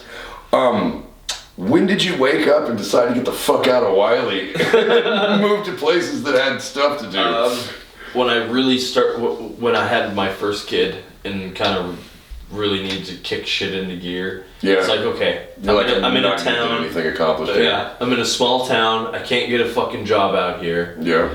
I can't get around out here. There's no way to. 'Cause Right. It takes you forever to walk anywhere. Yeah. And the cops always just gave me a fucking hard time for no reason. And Well, yeah. so it was like, okay, fuck this. Like, you're gonna I'm gonna pull go me to over. Dallas where they beat up everybody. Right. The Well, cops take it out on everyone. They leave me alone out here. Because I'm like, the trouble that I get into is very petty Right. compared to what they're dealing with Right, out in yeah, yeah. Dallas. Serious And in criminals. Wiley, it's like, you have a stem and a seed, you're a dealer, beat this man. Like, so I prefer you didn't. This is fucking Rosemary. But yeah. sprinkling this on my turkey tonight. I do always think it's funny when metalheads end up in like a really shady ass neighborhood and we just don't get fucked with. You know what I mean? Like, just come walking up with like a big fucking pentagram hanging around your neck. Right. Like, They're like more scared of you. like, it's more like a respect thing. It's like, I believe that you are batshit crazy. Right. It's like, I believe that you're also batshit crazy, sir. You have a nice evening. God, I've been in gang shootings and drive-bys, but this guy, he believes in Satan. I ain't fucking with that guy. Jason and I were going to a Satanarchist show, and we were both wearing Satanarchist t-shirts. Yeah. And this poor fucking little old abuelita, she was tiny, man, and just older than shit. And I guess something was going on with her car, and she was coming up to ask us for help. Right. Jason and I are nice dudes. We absolutely would have helped this woman out. And she took one look at like the shirts and pentagrams and all the fucking just us, and was just like, no, Yeah. just like turned her heel and walked off. You're like, come back, come back. We'll help. And it's just like, no, I'm good. It's fun to freak the squares, though. It is. I think that's part of why we do what we do. It's certainly why you do what you do, Charles. Absolutely. Absolutely. Do you love watching the crowd's reaction when they haven't seen you before and you just start chucking man. body parts at them? The thing I love the most is coming out, or seeing people who haven't seen me before, is coming out and then being confused. Yeah. Because they're like, what the fuck? It's supposed to be a metal band, and it's just me. Right. So that's the one part, I love that. And then to see everybody get into it, like about maybe the second or third song in, is even better. So to see them go from this confused, like what the fuck, to like getting into Like, it. oh shit, this is wild. Yeah, which has been every show. If you're not into it by the third song, You're not gonna be into it. You're like too fucked up or something. Cause I don't know what person doesn't like to smash shit. Right. You know, like I mean, and I'm giving you the opportunity. I'm like, here, break something that isn't yours. Right. Yeah. You know, It's one of the most satisfying feelings in the Right. world. Most of the people are drunk. So. Right. Yeah. So to see something. And When we play with you, I'm bringing my axes. Like, Oh, I'm dude. gonna bust some shit up, dude. I got some really cool stuff that I'm gonna be bringing for that show too. Fuck so yeah, man! I'm looking forward to it. It's gonna be It's fun. gonna be great. Charity ball. Do clubs ever fuck with you or get pissed? Or Yeah, Diamond Jim's got mad. Reno's people. at Reno's got mad. I'm mad at Diamond Gyms. Fuck them. They've made me clean both times. Like they're like, here's a broom, here's a dustpan, clean the dance floor. Which is fair. Which is I fair, agree. It's you fair. I know? love that Reno's just doesn't give a fuck. They're like, They they can didn't fall at in first. plaster. Fuck them. Right? They didn't at first until they started seeing people stepping on it in the pit and slipping and falling and shit. Yeah, that makes. I mean, So once it that- becomes a safety hazard, that's Yeah. a little different. So that now that Tracy, he just hands me a push broom. Nice. At the end of my set. Right. He gives me about 2 minutes to catch my breath, and then he gives me a push broom. Right. It's such a Tom Waits song come to life. Just like the bar's closed, and you're just sweeping up body parts. Good show tonight. Breathe. Maybell or whoever. I don't know who you're hanging out with. Oh, shit. All right. So where are we at? Okay. Couple more things, and then we're gonna wrap it up. But what do you have? Like, what? Do you have anything with Viral booked coming up? Yes, we got the Peppermill August 2nd with Ashen, Civil Unrest. Peppermill's in Fort Worth for you guys out there. Yeah, it's gonna be a really tiny dive bar. Anybody who It's a former strip club. Is that the same place? I don't know. I haven't played there I yet, don't but you think have. so. Yeah, I It's- played in one that was a converted old strip club, and the stage wasn't big enough for me to be on. No, it's tiny. I'm gonna be on the dance floor while my bandmates are on the stage, and then Right. someone's gonna have to be on the side. Yeah, that's exactly That's how we great. saw That it. was a great Yeah, big no, mix to check people out. that's the converted strip Yeah. club. That's why there's Oh, all those okay. mirrors up behind the Yeah, stage. and shit. okay. It's free to get in, and all they ask is for you to tip the band. And There you that's go. all you, that's all you do is you tip the band. You can make some cash for Yeah. sure, and then they usually have like wings or something. Yeah, the free hot dogs. That's free hot dogs. Yeah, and the drinks are That can usually get pretty cheap. dangerous. Right. And DJ Bryant, I know you're fucking listening to this shit. I'm gonna get you back for chucking hot dogs at me while I was on stage. I'm fucking gonna do that. I'm gonna use the pisser real quick. Yeah, man, go for it. Yeah, we're gonna just carry on. Charles is gonna pee. Do you want to take the camera in there and just Yeah. Try to get some of the stream. you Get guys some art to it. want that prime backstage content? That's man. right. Coach him while he shakes it out. Put some wrist in there. Any more than 3 times and you're playing with it. So what about you guys? What's Diesel Beast? What's on the immediate horizon? We have not officially announced this yet, but I guess I'm officially announcing it. Yeah, have now. We are Exclusive. about to cut a 5-song EP that it's about 90% written at this point. We have 5 songs is pushing it to be an EP. At that I point, know. you're like Well, very close to LP territory. One of them is an instrumental, and we wanted 4 songs with lyrics, so 5 songs. That's just awesome. how that works. But yeah, but I've written 3 new songs that are complete, and we are going to start playing those live soon. Yeah. And then we have the instrumental, which most people have heard at this point, because we play that one live. That's that Tempest Rising song. Okay. Yeah. Right on. And then I wrote one that's just straight up about a tarot card that is, it's so fucking stonery. Like, it sounds like an Infamous song. Nice. But it's fucking cool. And it's like the lick is real simple and effective, and it just works. So back to you, Charles. How was your Well, week? so they're cutting a 5-song EP, and where are you gonna do it at? We're going to record it at Real Time, which Real is Time, another yeah, studio. They did our mix for the last album. Well, Eric is doing the mastering for our album. That's great. He's a fucking great producer, just engineer in general, and he's a super fucking cool guy. Yeah. So shout out to Eric and Real Time Audio, man. There You you guys go. are badass. They Yep. took great care of us. And then any shows coming up on the immediate horizon? Man, you can't ask me that. Nah. I know we have them. I don't know when they fucking are. We're playing Saturday with Lament Configuration at somebody's house. You guys are playing a straight edge show. That's what I heard. Yeah, there's no drugs, no alcohol, In the house. all ages. I have a car. Yeah. I was actually trying to figure out how the fucking show was gonna work. I'm for me. sorry, if you invite me out to a metal show at your house, I'm gonna get fucked up in front of your kids. I'm sorry, I just am. That's why I don't have metal shows at my house where my kids are. Because I wouldn't expect you not to get fucked up at it. Right. I feel like that's rude of me. Right. No, that's weird. That's going to be weird, though, because like I don't think it's a full-on straight edge show, like a straight edge. I'm just saying that. I'm saying we were worried about that. It is. It's all ages. Okay. They mainly promote. Dude, will like, the kids be putting the X's on themselves? I don't even think so, because there's not even going to be like alcohol provided. Yeah. Do they have the edge? Straight edge. Those fucking guys, man. I almost wailed on a straight edge dude at Andy's one night. Yeah.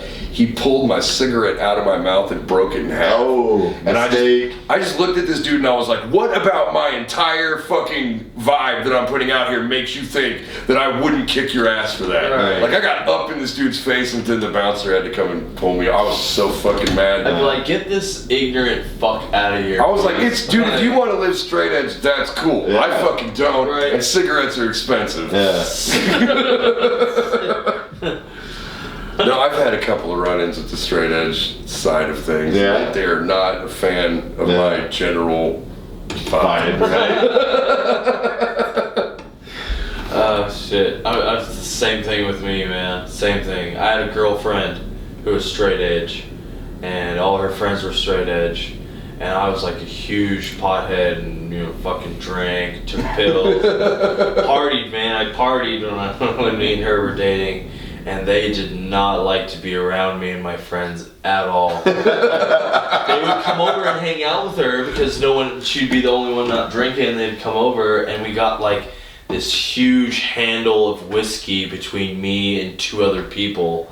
Like a half ounce of some like super dank weed. She was a psycho. Yeah, that was what it was. She was. If she had smoked a joint, she maybe fucking would have relaxed a little bit. My problem, it's the same with like fucking flat earthers. Like, I don't care that that's what you believe, that's fine, but do you have to be such an obnoxious fucking cock about it? Right. You know what I mean? I have the same problem with straight edge kids. You want to live drug and alcohol free? Great. You break my cigarette, I'm gonna fight you. That's fucking bullshit, man. Right. But the same thing with flat earthers. It's like, prove to me that it's not flat. It's like, no! You said it was flat. You have to prove to me. Because I can prove that it's round, sort of. I have it on very good authority that this is an orb-like shape. So, what else do you have coming up for Viral or Killer's Vision, man? It was just Viral so far. It's just that August show. I'm trying to get us something in July, but that may or may not happen, but more than likely will. You do seem to be doing well right now. I see, Yeah, I see you're your killing name it. all over shit. Yeah. You're killing it, brother. Thank you. I'm trying, man. I'm just. I'm sure the guys in Viral are stoked to have you on board. Oh, Because yeah. not only do you have good stage presence, which is rare, but you're motivated and you're making connections and stuff like that. Yeah, so they for see them, those it's like, people oh too. shit, we scored. Yeah, Right. exactly. Because, like, people forget, I'm just one guy. Right. I'm. Gotta do everything. Like, You have to call 4 whole other dudes from Canada just to like make show one them. song. Yeah. But it's like, I try to show people, bring it to people's attention, Yeah. Like, I'm the only one-man metal band that's playing shows. Right. Yeah. If you hear one-man metal band, they're not playing shows. The they're only just other making person I can making kind of CDs. think of is Chris Wallace.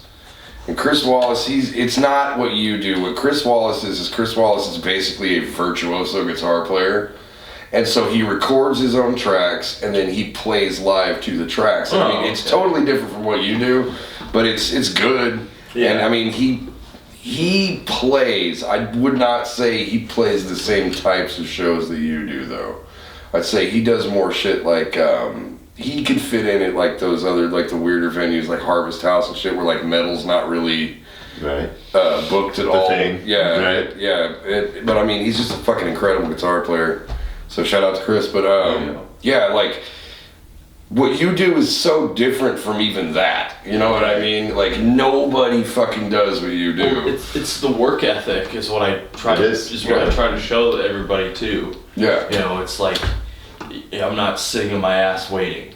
Right. You know, I'm reaching, or I was. Now I'm sitting on my ass waiting. But now it's important for you to sit on your ass. Yes, now it is. Now it's strategic to sit on your ass and wait. Yeah. So it's it's just been really, really good. And, or like you know, for one guy, you know, I've over 500 likes, I think, on my Facebook page. Yeah, I mean that's. So in most And bands, you have not been around that long. Exactly. You know, I think about it. Maybe we're coming up on a year. Yeah, because I think when you did the podcast the first time, all you had was like one video of you at Reno's tearing some shit up. Yeah. And then like you had only played like a handful of shows. Right. And you are, in my opinion anyway, on your way to like establishing yourself as like a fucking legitimate act that people know. Right. That people like go to see. Right. And that's what it is now. That's incredible. I mean, that's an incredible thing to accomplish in a fucking year. You know what I mean? Right. It's been hard. It has been lots of like, you know, You and fucking discouragements. combat, man. I swear to God, you just like, you hit the scene so fucking hard.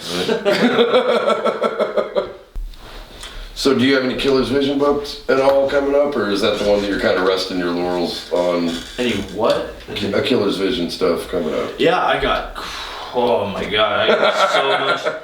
It's not even funny how much Killer's Vision stuff I got going on. List off a few. I got the charity ball, which it's gonna be with, you know, your Van Diesel Beast. Straight edge. That's And yeah, the Straight Straight Edge show.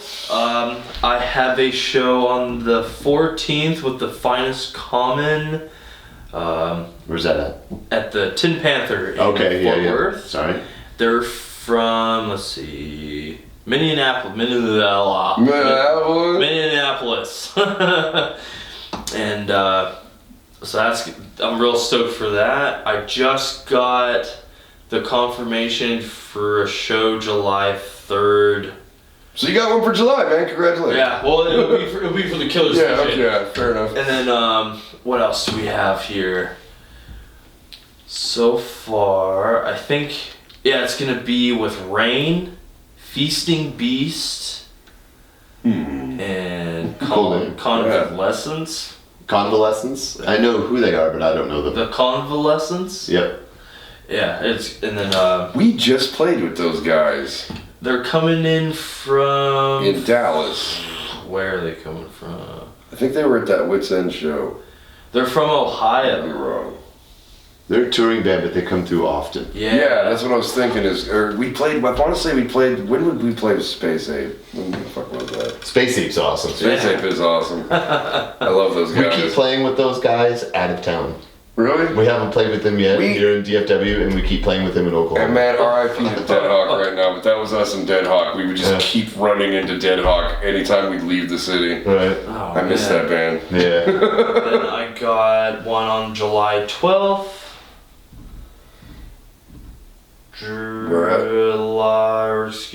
August 2nd.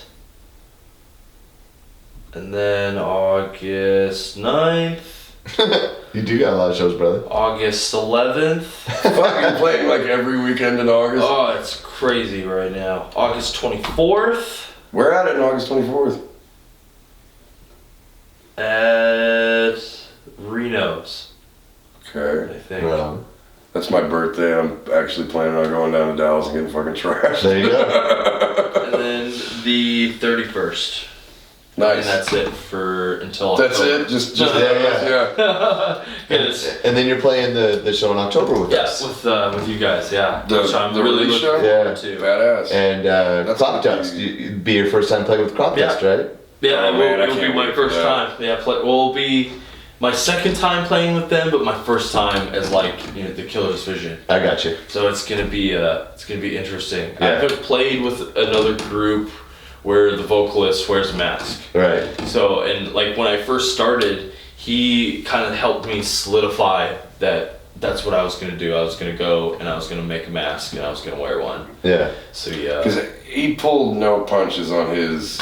Oh, he went yeah. all out. He Yeah. went all out on his. It's so good. I went as out as I could. Your mask is fucking nuts though, because you brought it last time, Yeah. and it's like I remember looking at it and be like, that legit looks like somebody else's skin. Yeah, I call it a pancake face because it's like if there's not any light on me, it looks like I took a pancake and just cut some holes in it and put it on my face. So we're gonna wrap up here pretty soon, but where can we find you on social media? You can find me on Facebook, Killer's Vision, Instagram as well, Killer's Vision, YouTube, Killer's Vision, Reverb, The Killer's Vision, or it'll be Charles McGilvery and Friends. Which is almost creepier. You know what I mean? Like if I saw you in that outfit, you're like, this is Charles McGilvery and Friends. I'm like, no, don't go to their house. They're gonna fuck you up. I'm Who are the friends? I don't see any fucking friends, Charles. Where are the friends at?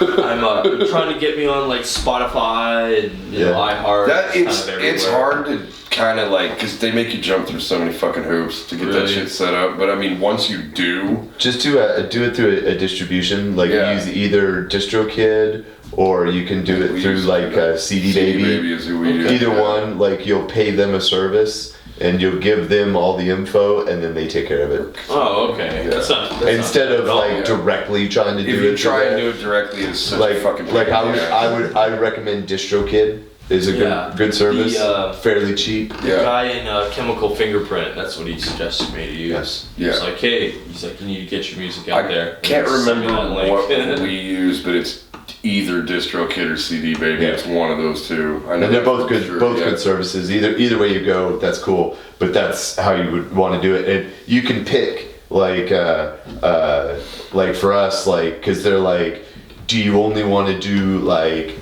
premium pay sites? Do you want to do like kind of a mix where it's like they'll let people like stream it so many times without having to pay? And then we chose the option, any site on the planet, put it on. Right. And that's what we did. So it's just like fucking anything. Yeah, we did the same. It's like if you want to pay us, great, but it's out there, so you don't have to. Right. So I mean, I hate to say it, but like the business model for being a musician has changed so drastically with the internet that like the music is not really the product anymore. It's the service. The product is merchandise and the live show and all that stuff.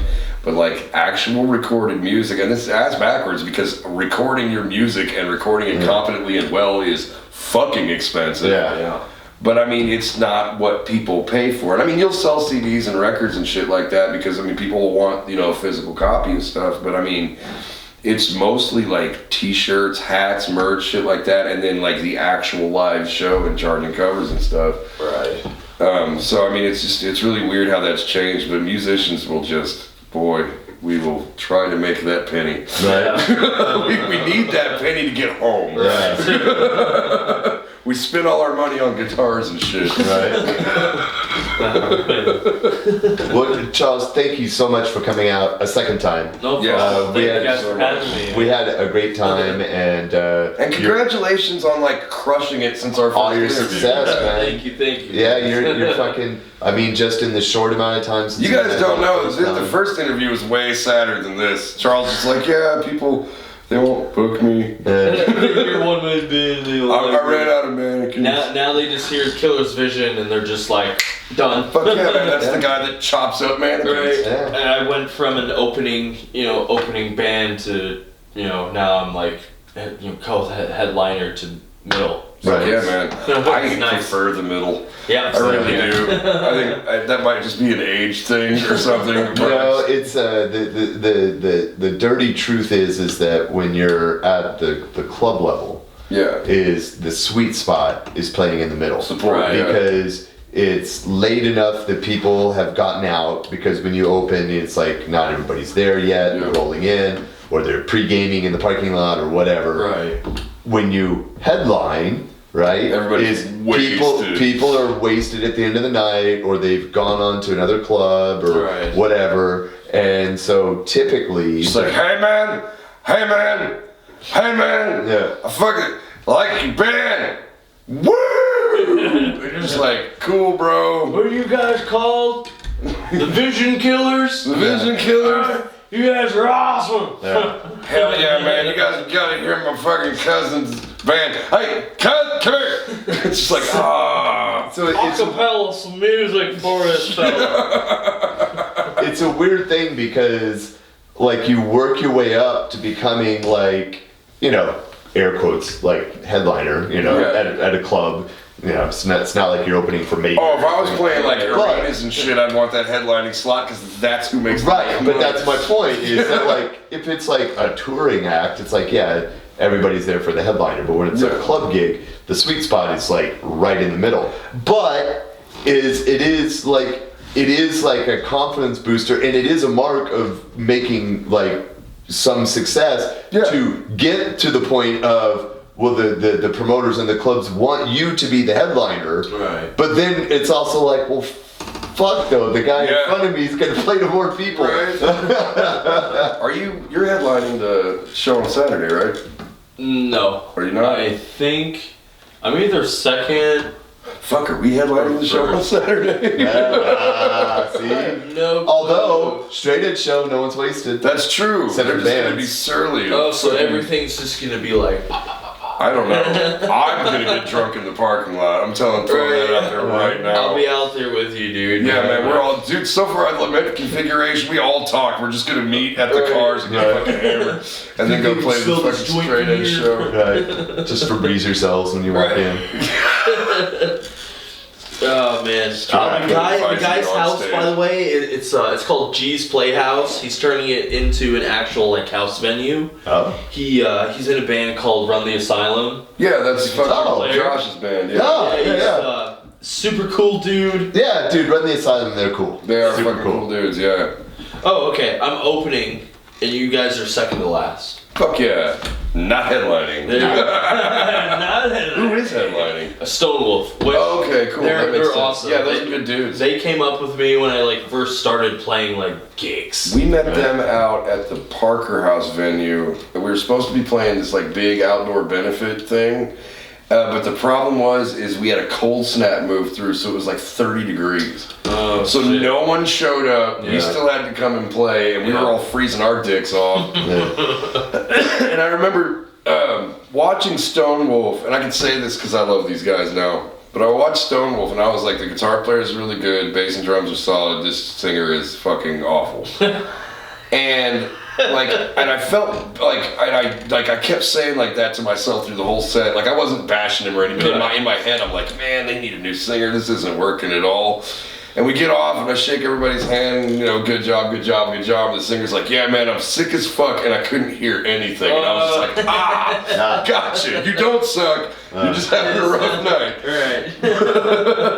And for anybody that doesn't know, is if you're singing, like you have to be able to hear yourself. Like that's true of anything to an extent. Like I understand, like drummer has to hear themselves. But I can look at my finger position on like bass player. Yeah. I know you have to hear yourself. I'm not saying you don't, but there's a muscle memory element to it that you know if you're hitting the right note. Yeah, and you can check. You're like, all right, I'm in the right area. I'm good. Yeah. If you can't hear yourself as a singer, you have no earthly idea of where your voice is supposed to be pitched going on. Even like you can't really rely on muscle memory because each venue is different, which is different than where you practice, which is different than where you record. Not to mention like all of these things. Weather changes what affects your vocal. And you know so what I mean? you're like, you could be like, man, am I too loud and no one can hear you? Or you're like, man, no one can hear me and you're overwhelming, or whatever. You're like, man, I'm on, you're off key. It's like, I have never experienced anybody being not able to hear my vocals. Yeah. You know what I mean? I'm just so fucking loud. Right.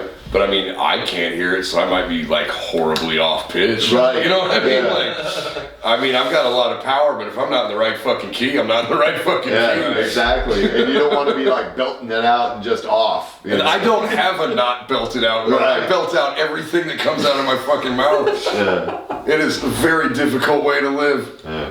All right, guys. Well, we gotta cut this off. Yes, sir. But it was a Absolute great having you pleasure, out, man. brother. Yeah. And we will have you back again for another full episode. We'll wait a little bit after you guys from Viral get a little bit more experience under your belts, play some shows, and then hopefully you have some songs that we can play on the show. But we're going to end with one more Killer's Vision song. Which one would you like us to play? Great Emperor. Great Emperor. So we're going to play Emperor. the two from your videos. Yeah. So this is the Great Emperor. Check out the Killer's Vision and Viral. Fuck Bart v. Kearns. There you go. Dun-dun-dun.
I'm sorry. But I don't want to be an emperor. That's not my business. I don't want to rule or conquer anyone. I should like to help everyone if possible. Jew, Gentile, black man, white. We all want to help one another. Human beings are like that. We want to live by each other's happiness, not by each other's misery. We don't want to hate and despise one another. In this world there's room for everyone. The good earth is rich and can provide for everyone. The way of life can be free and beautiful. But we have lost the way. Greed has poisoned men's souls, has barricaded the world with hate, has goose-stepped us into misery and bloodshed. We have developed speed, we have shut ourselves in. Machinery that gives abundance has left us in want. Our knowledge has made us cynical, our cleverness hard and unkind. We think too much, we move too little. More than machinery, we need humanity. More than cleverness, we need kindness, gentleness. Without these qualities, life will be violent, and all will be lost. The aeroplane and the radio have brought us closer together. The very nature of these inventions cries out for the goodness of God. Cries out for universal brotherhood, for the unity of us all. Even now, my voice is reaching millions throughout the world. Millions of despairing men, women, and children, victims of a system that makes men torture and imprison innocent people. To those who can hear me, I say, do not despair. This is